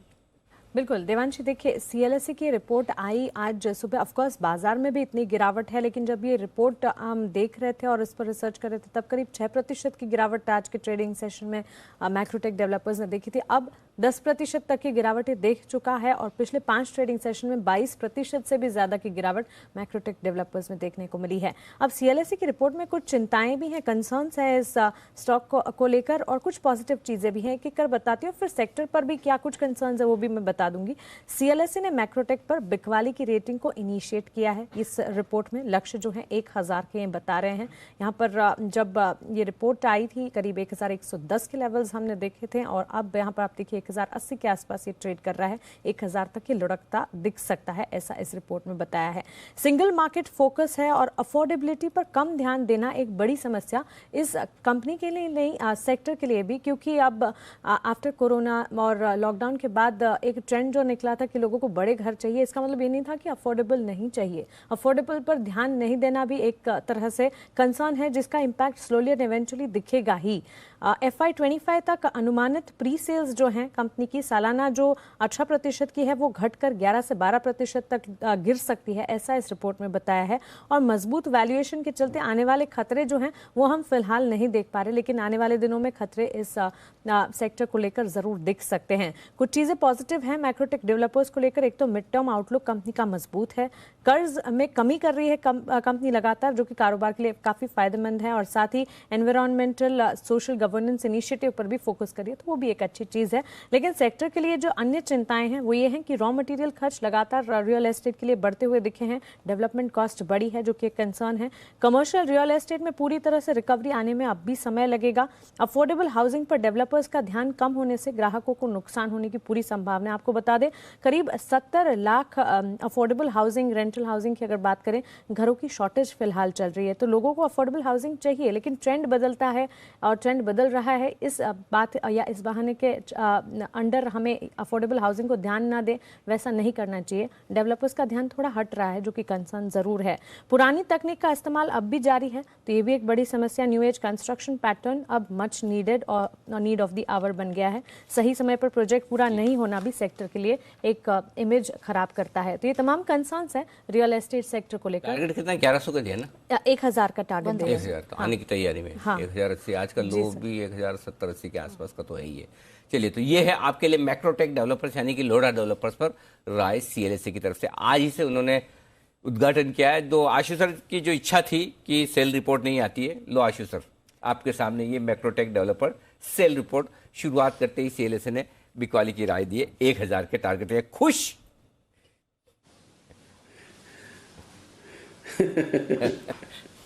अरे अनिल जी, ये तो मतलब स्टॉक ऐसा है कि अनपॉपुलर सा, इतना पॉपुलर स्टॉक नहीं है। पब्लिक का फोकस पॉपुलर स्टॉक्स पे होता है, तो अनिल जी उस पे मतलब एक जो आम जनता है अनिल जी, जो नए जनरेशन के लोग हैं या जो पिछले 2 साल में, अनिल जी एक चीज मैं और आपको करेक्ट करता हूँ। आप अभी दिवांशी से बात कर रहे थे, करेक्ट क्या मैं अपना व्यू शेयर करता हूँ। I am tempted to share. आपने कहा था हमने कोविड में भी देखा था क्या हुआ था, सब कुछ बंद हो गया था, सब कुछ ये था, तो वहां से भी हुआ, वो बात बिल्कुल ठीक है और यहाँ से भी होगा। लेकिन अनिल जी वो 9000 था, ये 18000 है, उसमें सब लोग बेचू थे, इसमें सब लोग बायर हैं। उसमें अनिल जी उसमें 2 करोड़ डीमैट अकाउंट नए नहीं खुले थे, वो यहाँ पे 2 करोड़ है अनिल जी। हाउएवर ये सारी जो फिगर जितनी अच्छी लगती है ना, वो उतनी मार्केट के लिए डेंजरस भी हो जाती हैं अनिल जी। सिप कुछ कम नहीं हुआ है, सिप 18000 जो 500 पे था पिछले महीने, इस महीने वो फिगर जो बहुत अच्छी लगती थी, that still remains the same. लेकिन फिर भी 16500 मार्केट आई ना, तो अनिल जी ये जो इतने जो पॉजिटिव नैरेटिव्स होते हैं और जो डेटा पॉइंट्स होते हैं, ये होते हैं, इसमें कोई डाउट नहीं है। लेकिन इसका मतलब ये नहीं होता कि मार्केट नीचे नहीं आ सकती। तो अनिल जी जो नए जो 2 करोड़ 1.5 करोड़ डीमैट अकाउंट खुले हैं जो पिछले 2 साल में, उनको ये समझना, ये लर्निंग बहुत जरूरी है, not to get carried away. This is the biggest lesson. जी बंसल जी कुछ कहना चाहते हैं? जी बंसल जी। देखिए अनिल जी, एक चीज बड़ी अच्छी ऐड करूंगा, आप इस चीज के साक्षी हैं। अगर हम ध्यान दें अनिल जी, जब कोविड नहीं था तब एक बार बजट में अनिल जी हम सब लोग इकट्ठे हुए थे, और तब आशु जी ने मतलब ना पकड़ लिया था 1-2 लोगों को, पैनलिस्ट को, एलएनटी को लेके अनिल जी। तब एलएनटी चलता था 1300 रुपए के भाव पर। तो Anil ji long term investing एक अलग चीज है, शॉर्ट टर्म ट्रेडिंग एक अलग चीज है, यही कहना चाह रहा हूं। देखिए ये जो मार्केट में गिरावट है, करेक्शंस आती हैं जाती हैं, लॉन्ग टर्म निवेशक को अनिल जी चिंता करने की जरूरत नहीं है अगर चीज ठीक चीज ले रखी है। उस समय तो अनिल जी एलएनटी फैंसी पे नहीं था, और एलएनटी को देखें तो 1300 साढ़े 1300 रुपए से 2000 रुपए के भाव लग गए 3-3.5 साल के अंदर, तो लॉन्ग टर्म निवेशक को इस डिक्लाइन में चिंता करने की जरूरत नहीं है। कुल इन्वेस्टर्स और ट्रेडर्स दोनों के लिए मार्केट अलग अलग है। इस बीच एयू स्मॉल फाइनेंस शॉर्ट करने की राय जो आपने और कुणाल जी ने आज सुबह दी थी, उसके टारगेट अचीव होते हुए दिख रहे हैं। 995 मेरे ख्याल से 1000 रुपए का टारगेट पहला था, 1000 और 980, 1000 और 980 दो टारगेट थे। कुणाल जी और राकेश जी के टारगेट हासिल होते हुए। आइए बढ़ते आगे और अब वक्त है वसीम साहब से मुलाकात करने का।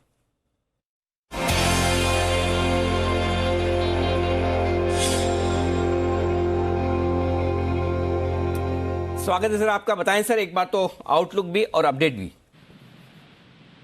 तो अनिल जी, पहली बात तो मैं कन्फेस करता हूं कि मैंने नहीं सोचा था 16,782 ऐसे टूटेगा और 2 दिन में 800 पॉइंट जाएगी, तो मैं उसके लिए I accept that I have been wrong. लेकिन मैं ये भी कहना चाहता हूं कि this is maybe the price damage is already done, now we need time wise correction. और मैंने जैसे आपको कहा, I think from the next few days we should start to see market stabilize.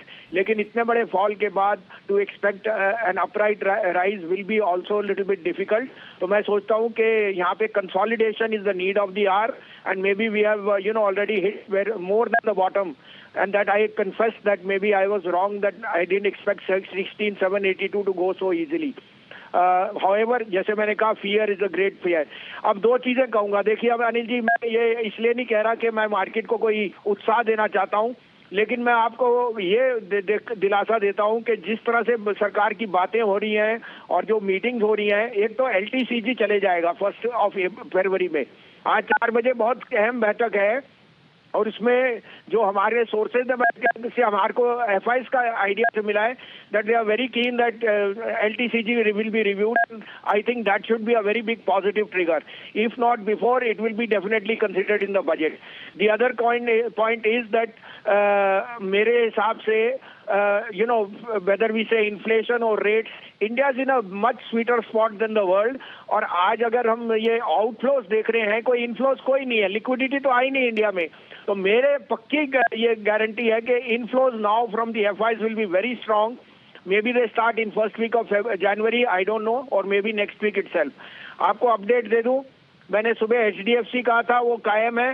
Axis bank में मैं reiterate करता हूँ, axis bank 670 पे कहा था, आज 677 है। एक्सिस बैंक अब मेरा 695 का ट्रेडिंग को मैं अपडेट कर रहा हूँ। 725 का भाव आपको इसमें 2 दिन में दिख जाएगा। और तीसरा मैंने आपको दिया था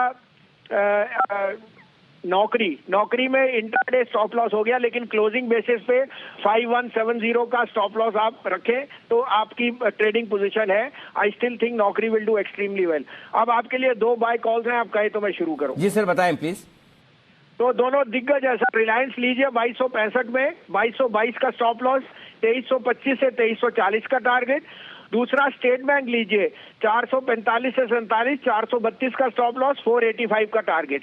और जैसे मैंने कहा अनिल जी, लार्ज कैप्स ही हैं जो मार्केट को वापस ले जाएंगी। तो पहले तो 16,800 जाना एक हर्डल होएगा, लेकिन we will take it once we get there. Okay, ठीक बात है। तो कॉन्फिडेंस बनाए रखें। बाजार में नुकसान प्राइसेस के लिहाज से काफी कुछ हो चुका है। अब यहाँ पर धीमे धीमे आप खरीदारी कर सकते हैं। रिलायंस और SBI जैसे 2 दिग्गजों पर भरोसा है वसीम साहब का। 2265 के आसपास आपको रिलायंस खरीदना है, 2200 का स्टॉप लॉस, 2325 2340 के टारगेट के लिए। और SBI 445 448 की रेंज में खरीदना है, 432 का स्टॉप लॉस और 485 के टारगेट के लिए। और एक्सिस बैंक पर भरोसा पूरा बरकरार है। बाजार स्टेबल है इस वक्त और लगभग 400 अंकों का नुकसान 16,575 के आसपास है। 16,600 के आसपास आते हुए यहाँ पर थोड़े से रुक रहे हैं, अटक रहे हैं। आइए सचिन जी तैयार है एक बिगुल उनके लिए BTSTT का।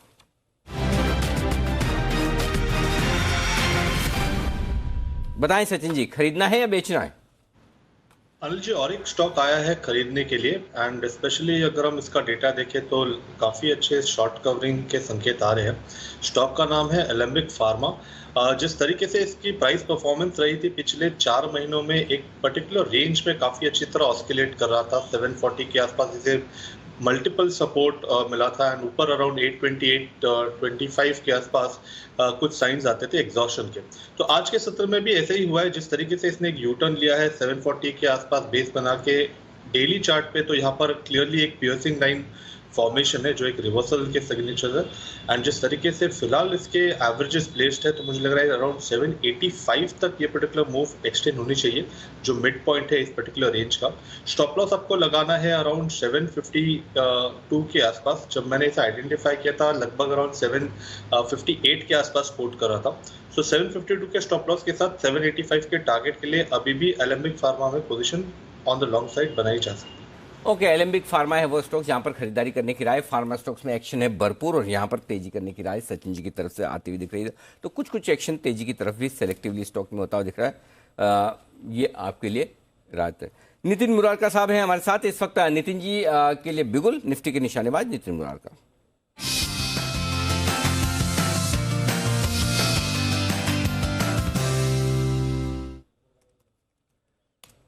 बताएं नितिन जी क्या करना है। अनिल जी, ये ट्रेड केवल नेक्स्ट 30-35 मिनट के लिए है और हम 16,600 की पुट ऑप्शन लेंगे जो 154, 155 ऐसे मिल रही है, 153, 54 ऐसे मिलेगी। 16,600 की पुट ऑप्शन है जो थोड़ी इन द मनी हो गई और इसका स्टॉप लॉस हमें रखना है 120 रुपए का, क्योंकि नेक्स्ट 35 मिनट के लिए मैं ले रहा हूँ तो 120 का स्टॉप लॉस हो गया और टारगेट आपको 185, 190 का रखना है, क्योंकि ये जो पुट है इसका आज का हाई करीब 260 रुपए का है और अभी मुझे एकदम रिट्रेसमेंट में मिल रही है 155, 154 पे। तो एक स्टॉप लॉस रखते हैं 120 का और 185, 190 का इंट्राडे लास्ट क्लोजिंग का टारगेट। आज ही के लिए इंट्राडे है ये। 16,600 का पुट खरीदना है 155 रुपए के आसपास, 120 का स्टॉप लॉस लगाइए 185, 190 में। और नितिन जी अगर टारगेट ना आए जो भी हो लास्ट में खत्म कर दे ट्रेड को, ओवरनाइट ना रखें, राइट? जी बिल्कुल, ओवरनाइट नहीं रखना है, इंट्राडे काट के जाना है। बिल्कुल, जो भी हो जैसा भी हो दिन के दौरान ही खत्म करें, ये राय आपके लिए नितिन जी की। आइए बढ़ते आगे और तैयार है हमारे साथ सुमित जी बिगुल, उनके लिए सुमित का सुपरहिट।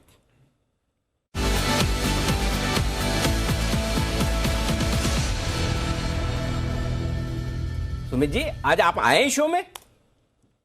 अनिल जी बहुत देर से बैठा हूँ। 2 बजे से आ गए थे? लगा नहीं ऐसा, कहीं ऐसा फील नहीं है?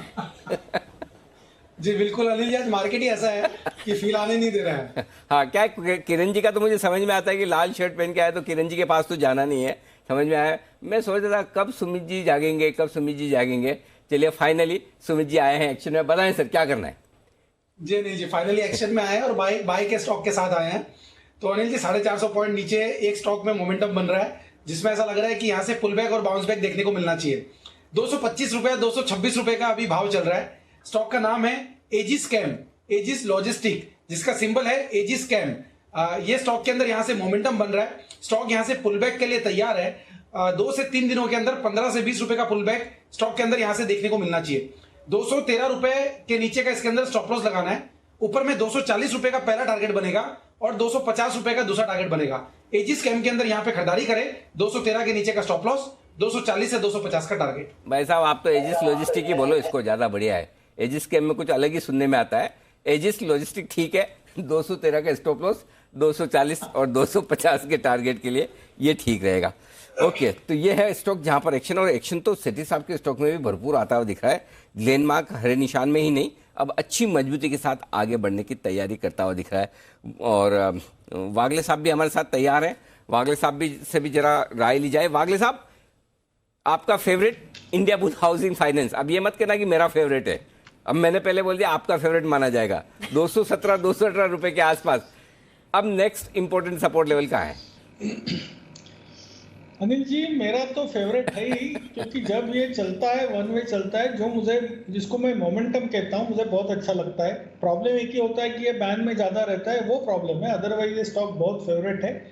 इसके ये लेवल पे तो बेचना नहीं है, जो 270 से नीचे आया है तो मेरे हिसाब से इसका बॉटम होने के आसपास हम है। मुझे नहीं लगता ये 210 के लेवल ब्रेक करेगा और मुझे 3, 4, 5, 6 रुपए के लिए बेचना नहीं है। मैं रिवर्सल के लिए वेट करूंगा, जो फिलहाल मुझे दिख नहीं रहा है। जब मोमेंटम होगा, मुझे निफ्टी में अर्ली साइंस दिख रहे हैं। मैं ज़्यादा निफ्टी पे बात नहीं करूंगा क्योंकि मेरी पोजीशन होती है, लेकिन मुझे इंडिया बुल्स में 222-23 के बाद सस्टेन होगा तो ही मेरे रडार पर ये आएगा 223 के ऊपर, और फिर 30 के ऊपर निकलने के बाद इसमें मोमेंटम पकड़ सकता है। ये मेरे इंडिया बुल्स हाउसिंग पे व्यू है और ये लेवल पे बेचना नहीं है। ओके, ये लेवल पे बेचना नहीं है, और 222 के ऊपर निकलने के बाद मजबूती आएगी। कोई ऐसा ट्रिगर लेवल जिसके ऊपर निकले तो बाय करें? अनिल जी 222 का ही लेवल है जिसके ऊपर ले ले, और 230 के ऊपर एग्रेसिवली बाय करें। ओके, 222 के ऊपर पहला सिग्नल आएगा, 230 के ऊपर एग्रेसिवली खरीदारी करने का सिग्नल आएगा आपके लिए। ये है आपके लिए राय इंडिया बुल्स हाउसिंग फाइनेंस पे। वैसे तो वापस से बैन में आ ही चुका है, इसमें कोई डाउट ही नहीं। एक और स्टॉक है जो फोकस में आज अकेला ट्रेंड के विपरीत मजबूती के साथ टिका हुआ, बढ़ा हुआ, और वह है सिप्ला। 3.5% मजबूत 880 के लेवल को पार करके 890 और 900 की तरफ बढ़ता हुआ तैयार है हमारे साथ कुशल बताने के लिए। कुशल, क्या हो रहा है सिप्ला में? सर यहाँ पर सिप्ला के लिए बहुत ही इंपॉर्टेंट अनाउंसमेंट आती हुई दिखी थी शनिवार को। यहाँ पर उन्होंने प्रेस रिलीज में कहा है कि जो एक इंजेक्शन है लैंडरेटाइड कर उसको यूएस एफडीए से मंजूरी मिल गई है। अब इसकी इंपॉर्टेंस आप समझिए, यहाँ पर सिप्ला की जो कॉम्प्लेक्स प्रोडक्ट पाइपलाइन है उसमें बढ़त होती हुई नजर आएगी, और यूएस में जो इनका टोटल सेल्स है आप देखिए FY21 में कुल आएगा करीबन 21% हिस्सा, यानी कि 18 हज़ार करोड़ के कुल सेल्स में ऑलमोस्ट 4100 करोड़ की सेल्स यूएस से आती हुई नजर आती है। और यहाँ पर उनके प्रेस रिलीज में एक और चीज मैंने नोट की थी, जहाँ पर उन्होंने ये चीज कही थी कि उसका एक इक्विवेलेंट है सोमाटोलिन डिपो करके, उसकी अगर आप 12th month total annual sales देखेंगे तो करीब 6500 करोड़ रुपए की होती हुई दिखी थी एज पर एक इंटेलिजेंस कंपनी है IQVIA। तो यहाँ पर 6500 करोड़ रुपए का आप देखिए एनुअल सेल्स की एक्सपेक्टेशंस है वहाँ पर जो इनका ड्रग इक्विवेलेंट है, और यहाँ पर जो मार्केट शेयर ये गेन कर सकेंगे वो डेफिनेटली देखने वाली बात होगी। साथ ही नोमोरा की भी इस डेवलपमेंट पर काफ़ी इंटरेस्टिंग जो है राय निकल कर आई है, जहां पर उन्होंने इस अप्रूवल को एक पॉजिटिव सरप्राइज के रूप में माना है, और उन्होंने अपने जो फाइनेंशियल मॉडल्स हैं उसमें इस अर्निंग्स को फैक्टर इन नहीं किया था।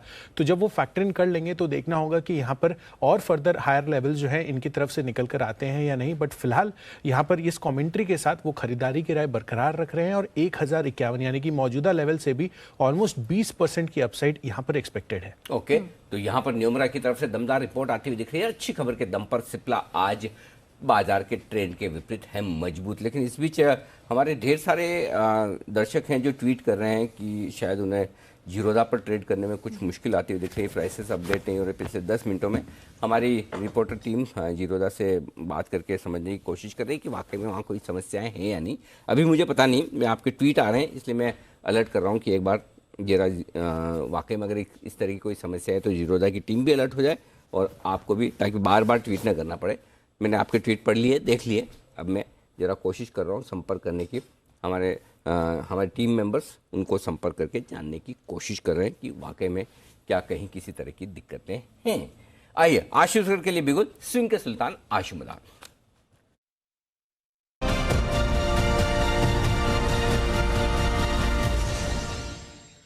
बताएं सर।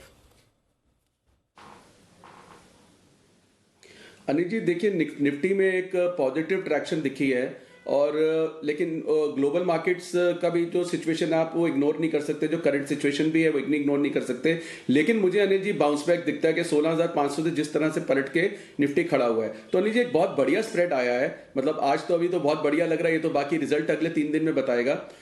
16,500 की कॉल अनिल जी इस वक्त right now if I talk 16,500 की कॉल 220 रुपए हो गई है। तो अनिल जी एक कॉल ये लेनी है, डीप इन द मनी है, मतलब अब डीप इन द मनी हो गई क्योंकि 620 का निफ्टी हो गया। और 16,700 की अनिल जी 2 बेचनी है जिसका भाव है ऑलमोस्ट 100 रुपए। अनिल जी स्प्रेड बनेगा 16,500 16,700 1:2 सिर्फ 20 रुपए में, 22 रुपए में अनिल जी मैक्सिमम। तो आपका निफ्टी लॉन्ग हो गया 16,522 पे। अनिल जी अगर कल नीचे खुलता है, कुछ और ऊंच नीच होती है, आप 22 रुपए से ज्यादा लॉस नहीं कर सकते। अगर 16,500 के नीचे हो तो आपका नीचे का घर तो कवर हो गया अनिल जी, जो इस वक्त का करंट सिचुएशन का डर बना है। ऊपर है अनिल जी 16,900 तक सेफ है, और अभी है 16,600। तो अनिल जी और अगर 100, 150, 200 पॉइंट के ऊपर आती है तो अगर 16,700, 800 निफ्टी रिकवर होता है तो अनिल जी इसमें बहुत बड़ा जैकपॉट लग जाएगा, और सिर्फ 22 रुपए लग रहे हैं। 16,500 की एक लेनी है, 16,700 की। अनिल जी 20-22 रुपए लेके तो ना हम कई बार स्प्रेड ट्राई कर सकते हैं, ऊपर का भी नीचे का भी, क्योंकि उसमें लॉस नहीं होता ज्यादा, मतलब आपकी रात की नींद नहीं उड़ती है। तो ये आई थिंक अनिल जी अगर बाउंस लगता है, या जैसे मेरे को लगा L&T अच्छा लग रहा है, आईसीआईसी अच्छा लग रहा है, या उन्होंने भारती बोला, या रिलायंस भी आई थिंक आज फॉर ए चेंज मुझे हसीन साहब को थैंक्स कहना चाहिए कि मुझे भी रिलायंस अच्छा लग रहा है, पिछले दिनों का लिया भी हुआ है। तो अनिल जी ये इसमें अगर बाउंस आता है तो ये स्प्रेड में इतने पैसे लगा के अनिल जी बहुत अच्छे पैसे बन सकते हैं। बाकी रिजल्ट आपके सामने है अनिल जी, मैं अपडेट तो करूंगा ही। तो मुझे लगता है बुल स्प्रेड बनाना चाहिए निफ्टी में, बहुत थोड़े पैसे लग रहे हैं, मार्जिन लगेगा सर। 16,600 के ऊपर आता हुआ दिख रहा है निफ्टी। पिछले कुछ मिनटों में अच्छी रिकवरी होती हुई दिखी है, नहीं अच्छी नहीं बोलूंगा, सॉरी, रिकवरी होती हुई दिखी है। आदत पड़ी हुई ना अच्छा बोलने की क्या करें, आदत से मजबूर है हम भी। तो 16,600 के ऊपर कुछ भी थोड़ा भी अच्छा होता है तो बहुत अच्छा लगता है, रिलीफ मिलती है। चलो कोई बात नहीं, 16,600 के ऊपर आए तो सही। और 34,500 के नजदीक पहुंचने की कोशिश करता हुआ बैंक निफ्टी आखिरी मिनटों में हल्की फुल्की रिकवरी, हाँ ये ठीक है शब्द, हल्की फुल्की रिकवरी। इसमें क्या किसी को बुरा भी ना लगे और किसी को बहुत अच्छा भी ना लगे। ओह, इमोशंस बैलेंस करना कितना मुश्किल काम है आज की मार्केट में। तो ये है आपके लिए पूरा का पूरा एक्शन। किरण जी आपके इमोशंस बताए नहीं आपने आज? क्यों, कौन से इमोशंस की बात कर रहे हो अनिल जी? दिल के, दिमाग के, जो भी हो। अनिल जी मार्केट में तो कुछ हो नहीं रहा है। शुक्रवार को हमने शॉर्ट कॉल्स दिए थे, सारे के सारे टारगेट्स अचीव हो गए और अभी सेकेंड हाफ में बिल्कुल कोई मूव देखने को नहीं मिल रहा है। कोई ऑप्शन बैरियर या कोई डेरिवेटिव डेटा उभर के नहीं आ रहा है। तो मेरा मानना है कि ऐसे में ना तेजी करे ना मंदी करे तो वही अच्छा रहेगा। देखिए अनिल जी, जब हायर टॉप हायर बॉटम बनता है तो नेवर सेल कहते हैं, लोअर टॉप लोअर बॉटम कहते हैं तो नेवर बाय कहते हैं, और जो साइडवेज में चलता है तो डू नथिंग कहते हैं। तो मैं अभी शांत बैठा हूं, कुछ ना करने की सलाह होगी। ओके, कुछ ना करें, कुछ ना करो, कुछ भी ना करो। गाना आया था ना, वो कहने वाला था, ये करने वाला है, नहीं सुना? सर वैसे आप निवेशक को कह रहे थे कि अपने पोर्टफोलियो में कुछ ना करे, ये किरण जी कह रहे हैं। हाँ बिल्कुल सेम। तो कुछ ना करें, आराम से ऑब्जर्व करें, ऑब्जर्व करने में भी बढ़े। लेकिन हाँ कुछ ना कुछ एक्शन तो हो रहा है, और एक्शन बता रहे हैं आशीष, बैंक से बेनिफिट। वो देखिए बाकी दिन आशीष आते हैं, 5-7 दिन घूम फिर के चले जाते हैं, कहते हैं कोई बदलाव नहीं, कोई बदलाव नहीं। आज आए होंगे तो कुछ बदलाव तो हो गई। चलिए जानते हैं।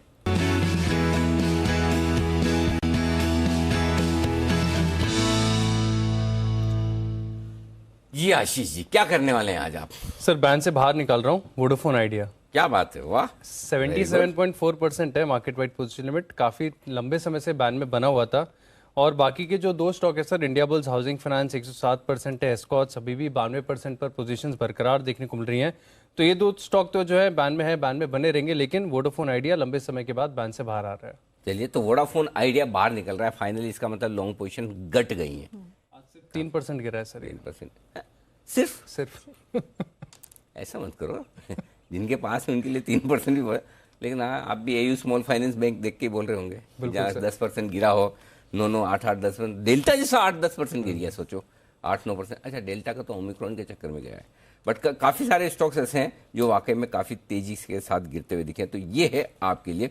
अच्छा, इन बिटवीन जो हमारे दर्शक बार बार कह रहे थे, हमने जीरोधा से पता किया, थोड़े समय के लिए बीच में कुछ समय के लिए हल्का सा शायद कुछ दिक्कत आई थी, अब परफेक्ट चल रहा है। तो जरा आप अपने देख लीजिए, अगर आपका सिस्टम अब भी परफेक्ट नहीं चल रहा है तो जीरोधा से संपर्क कीजिए। जीरोधा का ये कहना है कि थोड़ी देर के लिए कुछ मुश्किल आई थी, अब परफेक्ट वापस चल रहा है, ऐसा उनका कहना है। अभी मैं उनकी तरफ से जो बात है ये आपको बता रहा हूँ, बाकी आप अपना स्वयं देख लें बात करके, बट उनका ये कहना है कि अब सिस्टम बराबर चल रहा है। ओके, चलिए, तो ये तो हो गया आपका, और थोड़ी रिकवरी आई है, चलिए थैंक गॉड। वापस से 16,625 के ऊपर टिकने की कोशिश निफ्टी करता हुआ दिख रहा है इस वक्त आपके लिए। आइए बढ़ते आगे, और कुछ और स्टॉक्स हैं जहां पर फोकस किया जाए, एक्शन वहां पर भरपूर होता दिख रहा है।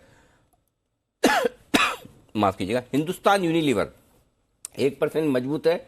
और किरण जी, आपको चार्ट्स देखने हैं HUL के, दीजिए अपनी राय। अनिल जी, हिंदुस्तान यूनिलीवर में थोड़ा सा पुल बैक देखने को मिल रहा है। हमने काफी बड़ी डाउनसाइड हमने देखी है, 2800 से लेके 2250 तक हम नीचे आए, उधर से एक छोटा सा पुल बैक तो बनता है, पर जो ओवरऑल प्राइस पैटर्न है वो अभी भी बेरिश है। ये पुल बैक के आसार देखने को मिल रहे हैं। मुझे लगता है कि वापस एक बार 2300 2320 तक बेस्ट के सिनेरियो में जा सकता है, उसके ऊपर जाने की प्रोबेबिलिटी नहीं है, क्योंकि 2300 में अच्छे खासे कॉल राइटर्स बैठे हैं, तो मुझे नहीं लगता 2300 क्रॉस करेगा, पर 2300 के आसपास जा सकता है। जिनके पास अभी लॉन्ग पोजिशन है 2230 के स्टॉप लॉस के साथ लॉन्ग पोजिशन बने रहे। ओके, तो फिलहाल एचयूएल पर ये राय मिलती हुई दिख रही है और सीधा चलते सुमित जी के पास, उनके लिए बोल।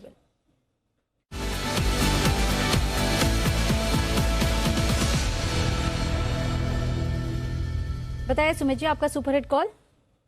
देखिए मेरे को जो स्टॉक रडार पे आया वो एचयूएल ही है। अनिल जी ने एकदम सही टाइमिंग पे पूछ लिया। पुल बैक बाउंस बैक के संकेत दिख रहे हैं एचयूएल के अंदर।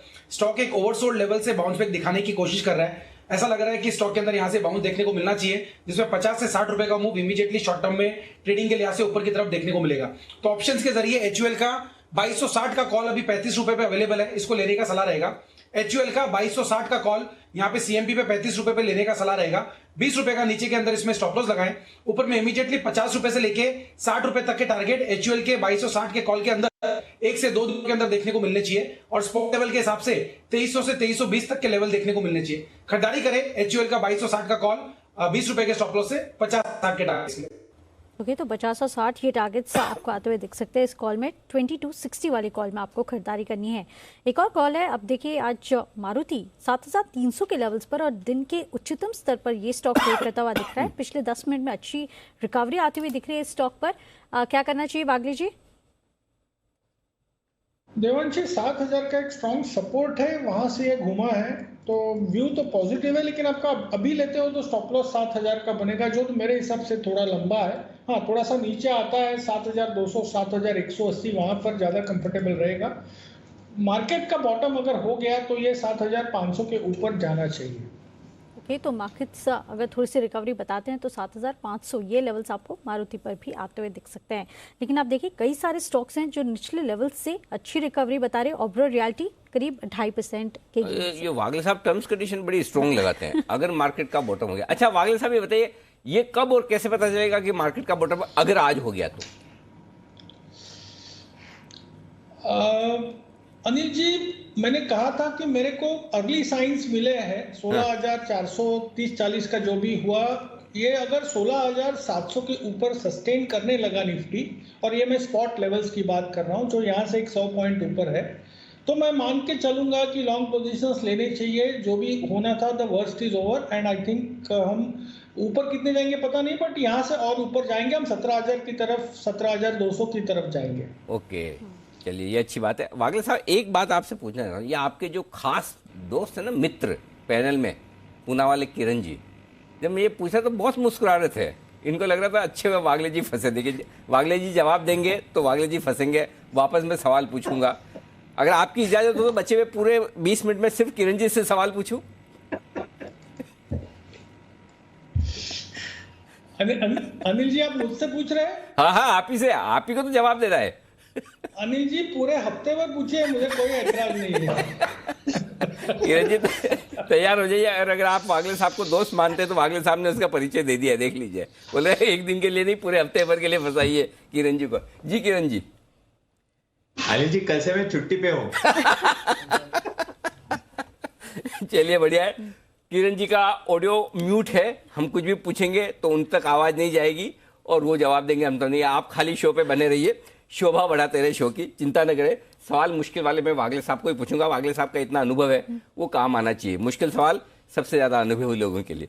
ओके चलिए, इस बीच हल्की फुल्की रिकवरी 16,600 के आसपास टिकता हुआ निफ्टी, लेकिन नुकसान अभी भी है 450 अंकों का। जो देवांशी हम बात कर रहे थे 34,500, वहां पर बैंक निफ्टी को मुश्किल आ रही, तो वहां पहुंचे जरूर, लेकिन 34,500 को पार नहीं कर पाए। और आज की जो ट्रेडिंग रेंज का जो हमने निचला सिरा दिया था 16,625 16,700, तो 16,625 तक की रिकवरी हुई, वहां पर रुकते हुए नजर आ रहे हैं। अब कुछ और स्टॉक्स हैं जो ट्रेडर्स फेवरेट हैं, जहां कमजोरी है, एक बार उस पर राय ली जाए, और वो है आरबीएल बैंक। 6 से 7% आरबीएल बैंक भी कमजोर है इस वक्त। सचिन जी इसके चार्ट देखिए, इसका अगला बड़ा सपोर्ट किस जगह आपको दिखता है? काफ़ी समय से ये अंडर परफॉर्मर रहा है एंड मुझे लग रहा है इसकी अंडर परफॉर्मेंस कंटिन्यूड ही रहनी चाहिए। जिस तरीके से अभी भी स्ट्रक्चर है, एक लो टॉप लो बॉटम सीक्वेंस है एंड 155 के पहले तो कोई मेजर सपोर्ट नहीं नजर आ रहा है। तो अगर बाउंस बैक आता भी है, 5 दिनों से काफ़ी बड़ी गिरावट हुई है, अगर थोड़ी सी रिलीफ रैली आती भी है तो मुझे लग रहा है यहाँ पर मौके ही ढूंढने चाहिए शॉर्ट पोजीशंस बनाने के लिए। And on the lower side 150-155 zone के आसपास एक बार रिव्यू करनी चाहिए पोजीशंस को। ओके, ये आपके लिए राय। आशु सर, आपसे भी राय लेना चाहता हूँ। डेल्टा कॉप पर 7% आज नीचे 258 के आसपास, कौन सा बढ़िया लेवल है जहां आप सोचेंगे अब खरीद लिया जाए? देखिए अनिल जी, लेवल तो वही है, इसकी रेंज 240, 50 के आसपास आ गया है और 300, और पिछली बार लग रहा था अनिल जी 300 क्रॉस करेगा, अब नहीं करेगा तो बाद में करेगा, लेकिन अनिल जी जो लॉस है वो तो लॉस ही है, और वो इसमें तो प्योर रीजन है। अनिल जी हमने बात भी की थी कि ऐसी कोई कैंसिलेशन नहीं देखी, कुछ नहीं, लेकिन माहौल ऐसा बना है ये इस नए वायरस की वजह से कि आप इसको कुछ कह नहीं सकते। तो अनिल जी मतलब ये तो करेजियस सौदा होगा कि इसके लेने का, क्योंकि इसमें राइट नाउ अनिल जी इसमें इस करेज के लिए फंडामेंटल या टेक्निकल नहीं चाहिए, सिर्फ वो न्यूज फ्लो चाहिए। जहां न्यूज फ्लो थम गया कि ऐसी कोई प्रॉब्लम नहीं है, सब कुछ है, तो अनिल जी आपको उसको किसी भी दिन देखेंगे 25-30 रुपए। अगर नहीं हुआ तो अनिल जी 240 भी तोड़ सकता है, क्यों नहीं तोड़ सकता? जब पिछले बार जब लॉकडाउन हुआ था, जब बड़ा लॉकडाउन हुआ था, ऐसा कोई लॉकडाउन नहीं हो रहा, कुछ नहीं हो रहा, लेकिन अनिल जी 250 के आसपास का भाव वैसे बहुत अच्छा लगता है। मतलब अगर आप डेल्टा को वो करें, क्योंकि मैंने आपको उस दिन भी अनिल कहा था कोई कैंसिलेशन नहीं है। आप अपने आसपास देखिए, किससे पूछे, किसी ने कोई ट्रिप कैंसिल किया है? हमारे ओवरसीज जितने लोग आ रहे हैं अनिल जी, जो ट्रिप्स के लिए इंडिया आ रहे हैं, किसी ने मतलब बातचीत, फोन कॉल्स बहुत हो रहे हैं कि क्या लग रहा है, क्या हो रहा है, क्या टेस्ट हो रहा है, एयरपोर्ट पे कैसा है, लेकिन कोई कैंसिलेशन नहीं हुई है। तो अनिल जी माहौल अभी तक तो कंट्रोल में है, लेकिन ये मतलब इस पे कहना मुश्किल है, बट अदरवाइज अनिल जी भाव से बहुत अच्छा है। और अनिल जी आप मेरे से बैंक्स नहीं पूछ रहे, आरबीएल वगैरह, और मैं खुद ही इनिशिएटिव लेके बताया था अनिल जी, मैंने बैंक्स के लिए बहुत ही हार्श वर्ड्स यूज किए थे, and I still stand committed कि अनिल जी बैंक्स का तो मतलब आप फिर बोलेंगे आईसीआईसी बैंक की मैं बाय कॉल दे रहा हूं, लेकिन अनिल जी जितने के नीचे बैंक्स हैं, इंक्लूडिंग आपने एसबीआई का ही पूछा था, अनिल जी आनी जानी अभी कुछ भी नहीं है, मतलब ओवरऑल मार्केट में कोई भी ऐसी ग्रिप नहीं है। और बैंक निफ्टी अगर वीकनेस है, बैंक निफ्टी ज्यादा होगी, और अगर रिकवरी आएगी तो ये जो ट्रेडिशनल स्टॉक्स है इनमें रिकवरी ज्यादा आएगी, निफ्टी बेटर करेगा। तो अनिल जी मैं अपने पर्सनल व्यू फिर भी आपसे शेयर कर रहा हूं कि बैंक्स में मेरा व्यू कंसिस्टेंट है, और नीचे के 4-5 बैंक तो अनिल जी कसम खाई हुई है कि बाय कॉल देनी ही नहीं है। नीचे के मतलब वो Bandhan, AU, RBL types? Yes Anil ji, exactly, बिल्कुल डन सर, बिल्कुल ठीक है। तो बैंकों में अगर लेना भी है तो ICICI bank, even SBI blue eyed boy Ashu sir का, वो भी आजकल पसंद नहीं आ रहा। ओके आशु सर, और कौन कौन से आपके पसंदीदा शेयर पुराने जो पसंद नहीं आ रहे? जैसे आपको डेल्टा पसंद नहीं आ रहा, एसबीआई नहीं आ रहा, और कोई ऐसा? भारतीय भी नहीं आ रहा? नहीं, डेल्टा तो अनिल जी पसंद आ रहा है। अनिल जी उस लिस्ट में आईडीएफसी फर्स्ट बैंक भी है। वो तो आपको कभी पसंद ही नहीं था। नहीं, जो पसंद थे और अब नहीं आ रहे, ये तो शुरू से ही नापसंद था आपको। नहीं अनिल जी, वो इस वक्त करंटली वो पीएसयू बैंक ही है अनिल जी। अगर वो नई लिस्ट की आप बात करते हैं कि अभी मतलब वो अनिल जी 10-20 रुपए बढ़ेंगे फिर नीचे, मतलब अभी उसमें कोई ऐसी चीज नहीं लग रही कि इनको ऊपर ले जाएगी। और ऐसा नहीं अनिल जी, देखो किसी भी भाव पे हम ये बात करें, इसका मतलब ये नहीं कि वहां से स्टॉक बढ़ता नहीं है। हम 10 बार बोलते हैं और 10 बार बढ़ता है वहां से, लेकिन अनिल जी अल्टीमेटली उसमें क्या बड़ा पैसा बन सकता है, बड़ी कोई ट्रैक्शन दिखती है तो नहीं दिखती। तो मुझे अभी ये जो ट्रेडिशनल स्टॉक्स हैं, जो मतलब सिक्लिकल मैं कह सकता हूँ, एलएनटी वगैरह, ये मुझे ज्यादा अच्छे लगते हैं। Let's see Anil ji. और मार्केट में भी एक जो ये सेम्बलेंस आई है 16,500 की, इसीलिए अनिल जी स्प्रेड दिया, और ये स्प्रेड मतलब भगवान ने चाहा तो अच्छे पैसे दे जाएगा 22-25 रुपए लगा के। और थोड़ा थोड़ा तो इन द मनी आता हुआ दिख भी रहा है, जहां से दिया वहां से थोड़ा मार्केट ऊपर आने की कोशिश कर भी रहा है, इसमें कोई डाउट नहीं है। ये है आशु सर की तरफ से आपके लिए स्प्रेड खरीदने की राय। 16,500 का कॉल ऑप्शन खरीदे, 16,700 के 2 बेचे, एक नहीं 2 बेचे। आइए, जय टक्कर तैयार है और वक्त है इंटरेस्टिंग कैश का ऑप्शन लेने का, क्योंकि जय ने सुबह नोटा का इस्तेमाल कर दिया, न निफ्टी में न बैंक निफ्टी में। देखते हैं, स्टॉक्स में तो खैर दिए हैं भरपूर। अब आइए देखते हैं जय का क्या इरादा है।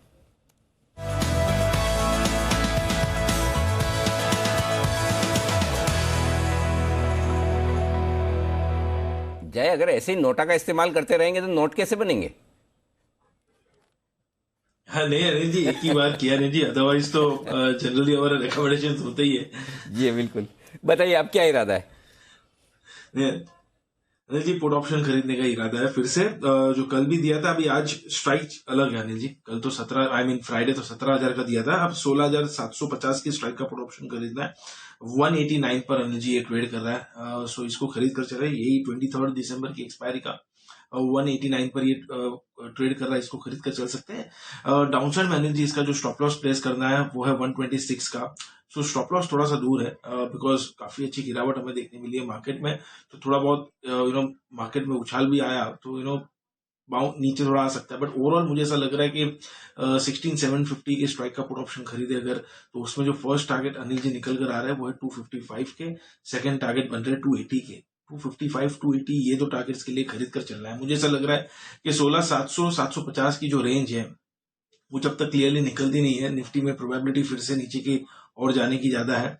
16,600 अनिल जी हमारा टारगेट था मॉर्निंग में, एंड 34,000 का हमने टारगेट दिया था बैंक निफ्टी में, वो दोनों ही हासिल हुए। थोड़ा अच्छा खासा बाउंस 200, 250 पॉइंट का निफ्टी में इंट्राडे देखने मिला है, और उसी की राह देख रहे थे हम पुट ऑप्शन खरीदने की।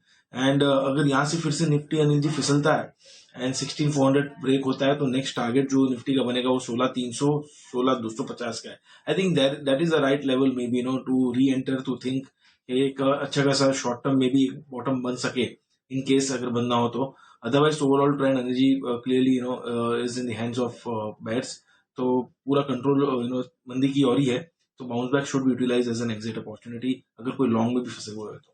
ओके, तो कोई लॉन्ग है तो यहाँ से एग्जिट कर सकते हैं, लेकिन आप देखिए निफ्टी की 16,750 ये पुट में खरीदारी करने की राय आपको मिलती हुई दिख रही है। अनिल जी, वैसे आप देखिए थोड़ी सी रिकवरी ज़रूर आती हुई दिख रही है, लेकिन अब 3-20 की स्ट्रैटेजी क्या करना चाहिए? और एक और सवाल है कि किन लेवल्स पर आपको लग रहा है थोड़ी सी कंफर्टेबल क्लोजिंग आ जा सकती है? देखिए, पहले एक बार जल्दी से देख लेते कि अमेरिकी बाजारों का फ्यूचर्स का क्या हाल है, यूरोप का क्या हाल है, थोड़ा आइडिया लग जाएगा कि उसके बाद क्या सिचुएशन है। देखिए डाउ फ्यूचर्स 560 एग्जैक्टली उसी लेवल्स के आसपास है। नैस्डैक भी हम देख रहे हैं ऑलमोस्ट 1.65% नीचे, 260 अंक नीचे है। और यूरोप भी देख लेते हैं एक बार क्या हाल है, 2% के आसपास का नुकसान है। डैक्स थोड़ा ज़्यादा है, 16,600, नीचे से 200 पॉइंट ऊपर है और ऊपर से 400 पॉइंट नीचे है। आप निफ्टी पर, बैंक निफ्टी पर नीचे से 400 पॉइंट ऊपर है और ऊपर से 1100-1200 पॉइंट नीचे है। मेरे ख्याल से मार्केट ऐसा है कि ओवरनाइट पोजीशन रखने में रिस्क ज़्यादा है। आप खुद भी देखेंगे कि दोनों तरह के अब फिर भी किसी को करना ही है तो ऑप्शंस के जरिए करें। मैं फिलहाल वेट एंड वॉच वाली सिचुएशन में, क्योंकि जहाँ रिस्क रिवॉर्ड रेशियो फेवरेबल ना हो, क्योंकि देखिए गैप से 100-150 ऊपर भी खुल सकता है, गैप से 100-150 नीचे भी खुल सकता है, कोई बड़ी बात नहीं। तो जब दोनों तरफ से गैप से किसी भी तरफ एक तरफ खुलने के आसार ज़्यादा हो तो बेहतर है कि कुछ ना करें। तो मेरी नई पोजीशन कोई बनाने की राय नहीं, जो है उसको आप होल्ड करें। लॉन्ग है 16,400 के पुट से होल्ड करें, शॉर्ट है 16,800 के कॉल से होल्ड करें। सिंपल 16,400, 16,800 ये रेंज रहेगी जिसमें थोड़ा टाइम पास होगा।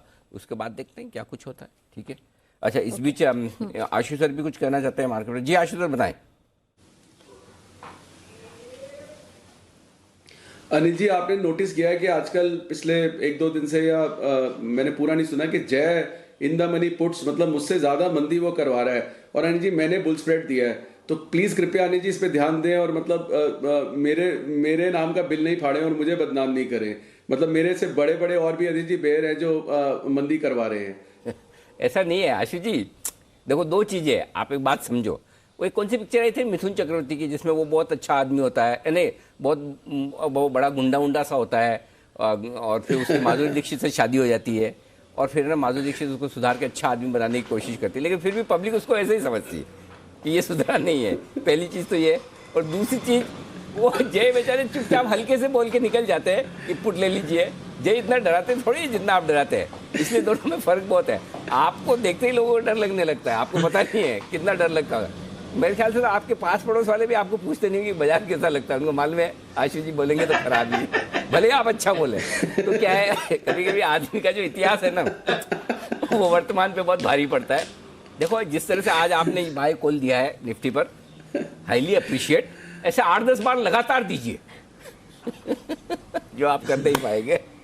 तो चलिए, दोनों की राय अलग अलग है, यही बाजार है, और इसीलिए बाजार की खूबसूरती भी यही है, जब दो अलग अलग राय हो तभी तो ट्रेड होता है। सब लोग एक ही तरफ सोचेंगे तो या तो ऊपर का सर्किट या नीचे का सर्किट, तो ट्रेड तभी होता है जब दोनों तरफ की बात हो। ओके चलिए बढ़ते आगे। लेकिन अगर दोनों में से एक आप मुझे पूछेंगे तो थोड़ा सा आज मैं जय से डिफर करूंगा। मुझे लगता है कि अगर दोनों में से लॉन्ग या शॉर्ट में से एक पोजीशन लेके जानी है तो लॉन्ग साइड पर थोड़ी सी मेरा व्यू हल्का सा ज़्यादा है। 60-70% मैं लॉन्ग साइड पर लेना प्रेफर करूंगा और 40% है कि शॉर्ट साइड वाले साइड। तो थोड़ा सा आज जिन लेवल्स पर हमें उस हिसाब से लॉन्ग साइड पर बायस थोड़ा सा ज़्यादा है कल के लिए, ओपनिंग के लिए आज से। बट देखिए जो भी करें आप अपने स्टॉप लॉसेस के साथ ज़रूर करें जी। बिल्कुल, तो आप देखिए काफ़ी सारे स्टॉक्स हैं जहां पे आज लाल निशान के साथ ही कामकाज होता हुआ दिख रहा था, लेकिन इंटरेस्टिंग है कि कुछ ऐसे केमिकल स्टॉक्स हैं जहां पे थोड़ी सी रिकवरी आज आती हुई दिख रही थी। न्यूजेन केमिकल्स आप देखिए हरे निशान में, तत्वचिंतन और केमकॉन स्पेशलिटी, ये सारे स्टॉक्स हैं जहां पे आज 2% से लेकर 4% तक के गेन्स आते हुए दिखे थे। लेकिन आप देखिए क्लोजिंग में आज बहुत ज़्यादा स्टॉक्स नहीं थे जो कि हरे निशान में थे। निफ्टी की अगर बात करें तो सिप्ला हरे निशान में और 4% तक के, ऐसे कमजोर बाजार में 4% तक के गेन्स हमने आज देखे हैं स्टॉक पर। HUL यहाँ पे भी 0.25% तक की तेजी के साथ कामकाज होता हुआ और डॉक्टर रेड्डीज है जो कि हल्के से करीब 1% तक के गेन्स के साथ यहाँ पे भी कामकाज होता हुआ दिख रहा था। तो लगातार हम यही देख रहे थे कि लाल निशान के साथ ही कामकाज होता हुआ दिख रहा था। BPCL, Tata steel, Tata Motors, IndusInd bank, Bajaj twins, ये कुछ स्टॉक्स थे जो कि आज भारी गिरावट यहाँ पे आती हुई दिखी।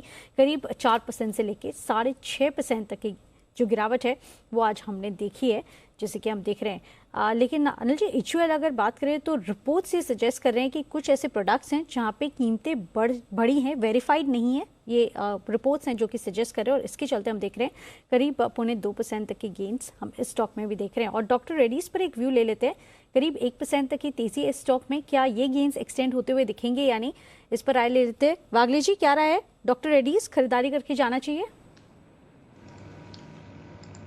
देवांशी, 4500 का एक सपोर्ट है, वहां से घुमा है तो मुझे बहुत ही अच्छा लग रहा है, लेकिन ये कल के कल मूव आएगा। इसमें थोड़ा सा पोजिशनल व्यू अगर लेते हो तो मुझे लगता है ये सही लेवल है। अगर मेरे पास एक हफ्ते का व्यू देना है तो मैं कहूंगा कि 4570, 4550 थोड़ा सा नीचे 20-30 रुपया बाय करके चले 4500 के स्टॉप लॉस से। जैसे ही ये 47 ब्रेक करेगा, जिसमें एक आध 2 दिन लग सकते हैं, ये 5000 की तरफ 49-4950 की तरफ जाना चाहिए। ओके, तो फिलहाल डॉक्टर रेड्डीज पर ये राय आती हुई दिख रही है। एक और स्टॉक IG पेट्रो, यहाँ पे भी हम देख रहे हैं लो लेवल से अच्छी रिकवरी है, दिन की ऊंचाई के पास ये स्टॉक भी ट्रेड करता हुआ दिख रहा है। सचिन जी, कोई राय स्टॉक पर?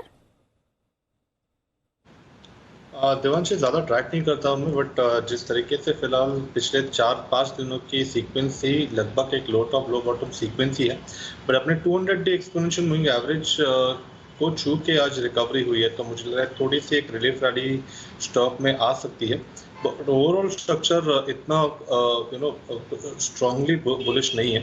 सो अगर यहाँ से रिकवरी होती भी है तो मुझे लग रहा है अराउंड 720-725 के आसपास एक रिविजन बन सकता है, बट फिलहाल तो मुझे लग रहा है थोड़ा सा नेगेटिव से साइडवेज ही रेंज में रहना चाहिए। ओके, एक चीज़ बताइए, अगर जरा सारे एक्सपर्ट्स को लाइए एक बार, जरा मैं एक सवाल पूछता हूँ, किस किस को लगता है कल मार्केट ऊपर खुलना चाहिए, फ्लैट या ऊपर की ओपनिंग? सुमित जी, ओके। और कौन में हाथ सारे के दिख नहीं रहे? आप वो पासपोर्ट साइज वाली फोटो में तो हाथ सामने रखो, ऐसा साइड में रखते हो दिखता नहीं। हाँ, सामने वाले में देखो, सचिन जी दिख रहे हैं, वागले साहब दिख रहे हैं, राकेश जी दिख रहे हैं, सुमित जी दिख रहे हैं। तो आपका भी ऊपर ही मान के चलूँ, आज तो हाथ तो नहीं दिख रहा, लेकिन आपने चूंकि स्प्रेड दिया है। किरण जी, जय अकेले रह गए, मूड बदल रहा तो बोलो जल्दी से, अभी भी टाइम है। नहीं अनिल जी, पुट ऑप्शन दिया है अनिल जी, और अनिल जी डेटा जो है, अनिल जी गलत तो जा ही सकते हैं अनिल जी, बट देन जो हिसाब से डेटा है वो हिसाब से अनिल जी कॉल बन नहीं रहा है। ठीक बात, ना ठीक बात है।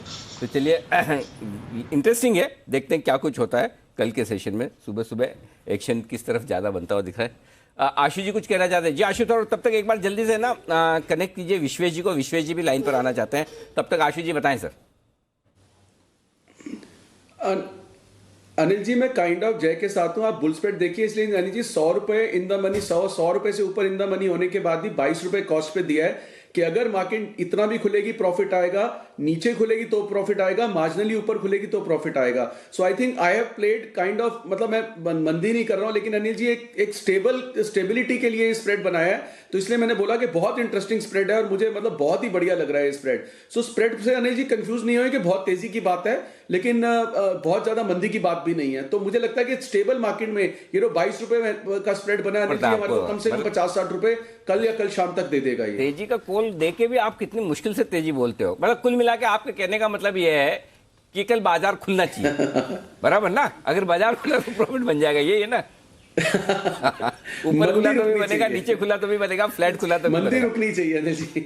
तो कंडीशन ये कि बाजार खुलना चाहिए कल, बस आशीष जी की कंडीशन यही है। खुल जाएगा सर, चिंता न करें, बिल्कुल भी इतना भी खराब नहीं हुआ कि बाजार बंदी हो जाए, तो खुलेगा, जरूर खुलेगा। विश्वेश जी हमारे साथ लाइन पर जुड़ने को तैयार है, जुड़ जाए तो ठीक है, नहीं तो विश्वेश जी की मैं आपको कॉल बता दूं। विश्वेश जी ने कहा कि फोन लग नहीं रहा, तो मैं बता दूं। विश्वेश जी कह रहे हैं 34,500 का कॉल ऑप्शन खरीदिए निफ्टी का, सॉरी बैंक निफ्टी का। हाँ, निफ्टी 34,500 का होगा, ओके। बैंक निफ्टी का 34,500 का पुट ऑप्शन खरीदिएगा, माफ कीजिएगा, पुट ऑप्शन खरीदने की कह रहे हैं। अच्छा, विश्वेश जी जुड़ गया। विश्वेश जी 30 सेकंड है, जल्दी से। विश्वेश जी बोलिए सर। हाँ, जल्दी से बोलिए सर।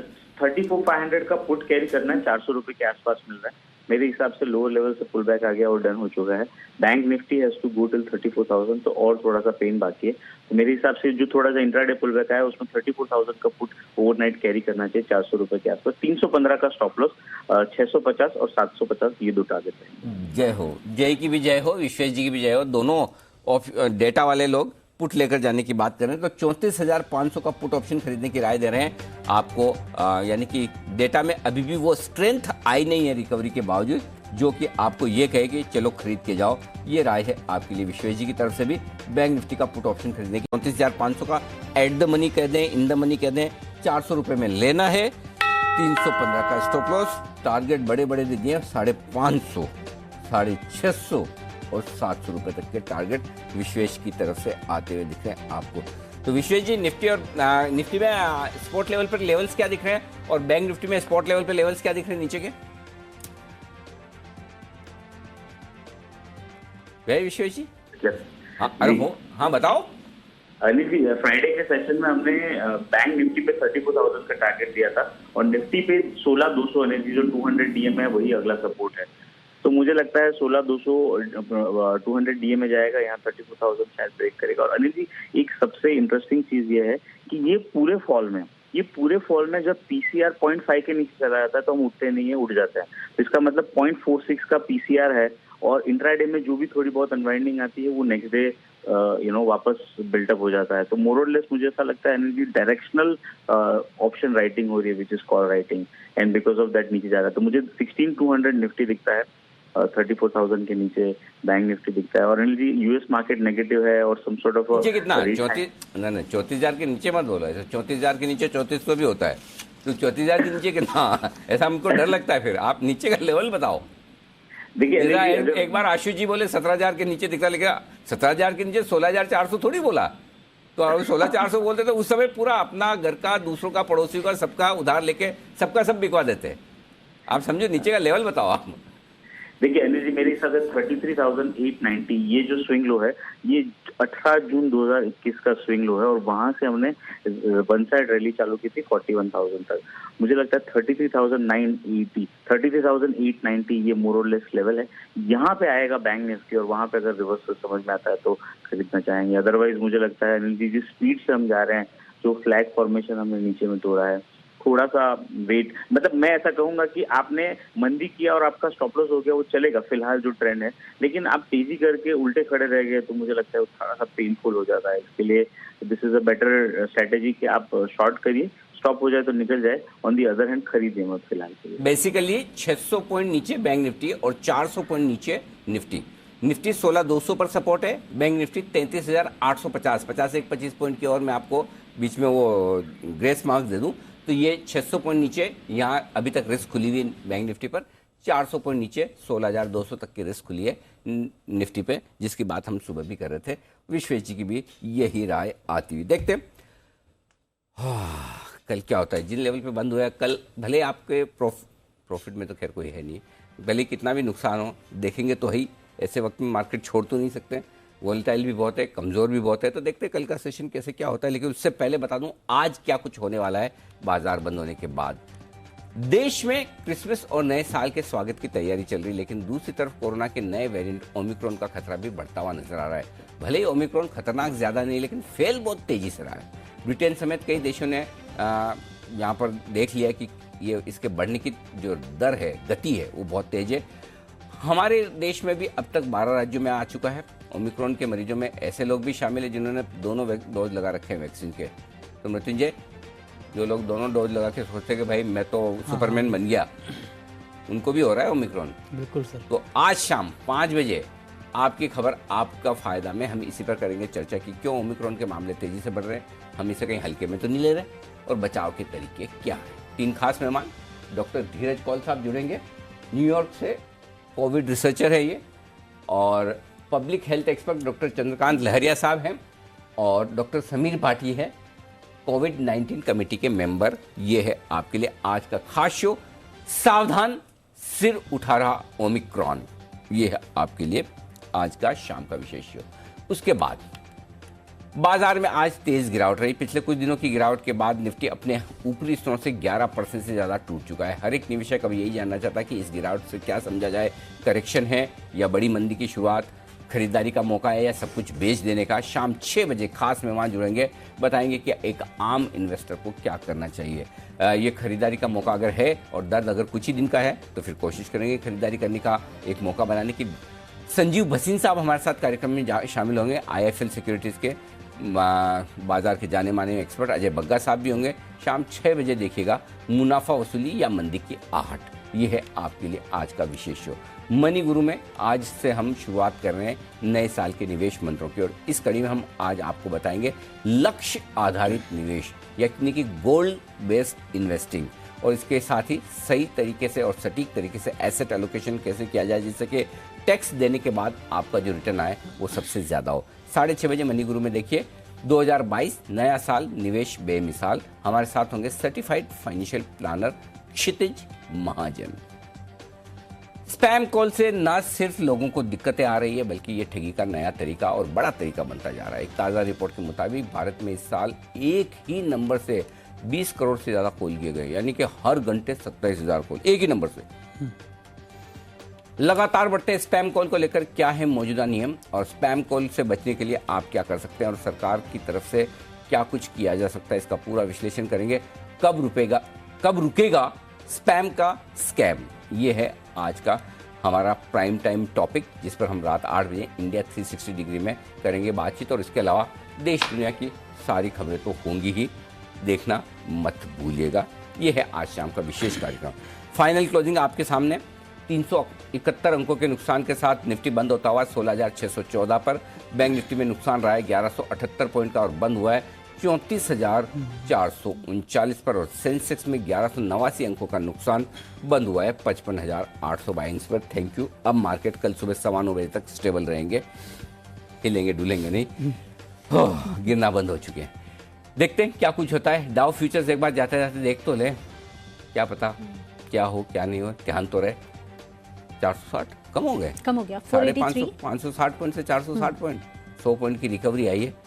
चलो बढ़िया है, देखते हैं क्या कुछ होता है। कल सुबह फिर मुलाकात होगी, विदा लेने का वक्त है। कुणाल जी तो आज छुट्टी पे है, राकेश जी वो आते हैं ना ऐसे जल्दी से जाती नहीं है। 17,000 की आदत भी नहीं जा रही निफ्टी की, तो कुणाल जी की आदत कैसे जाएगी। कुणाल जी राकेश जी को धन्यवाद देने के। तो राकेश जी, आशु सर और दिल्ली से तो आप दोनों ही हैं, आप दोनों का बहुत बहुत धन्यवाद। सुमित जी, वागले साहब, सचिन जी और किरण जी और जय ठक्कर साहब, आप सबका बहुत बहुत शुक्रिया आज के शो में हमारा साथ देने के लिए। चलिए मुझे और दिवांशु को दीजिए। अच्छा किरण जी, तो हाँ किरण जी कैसे रहेगा। किरण जी आपने बोला नहीं कि मुझे धन्यवाद नहीं दिया, मैं नहीं जाऊँगा। किरण जी का भी दिल से बहुत बहुत धन्यवाद किरण जी, अपना समय देने के लिए। आइए आप सभी से विदा लेंगे।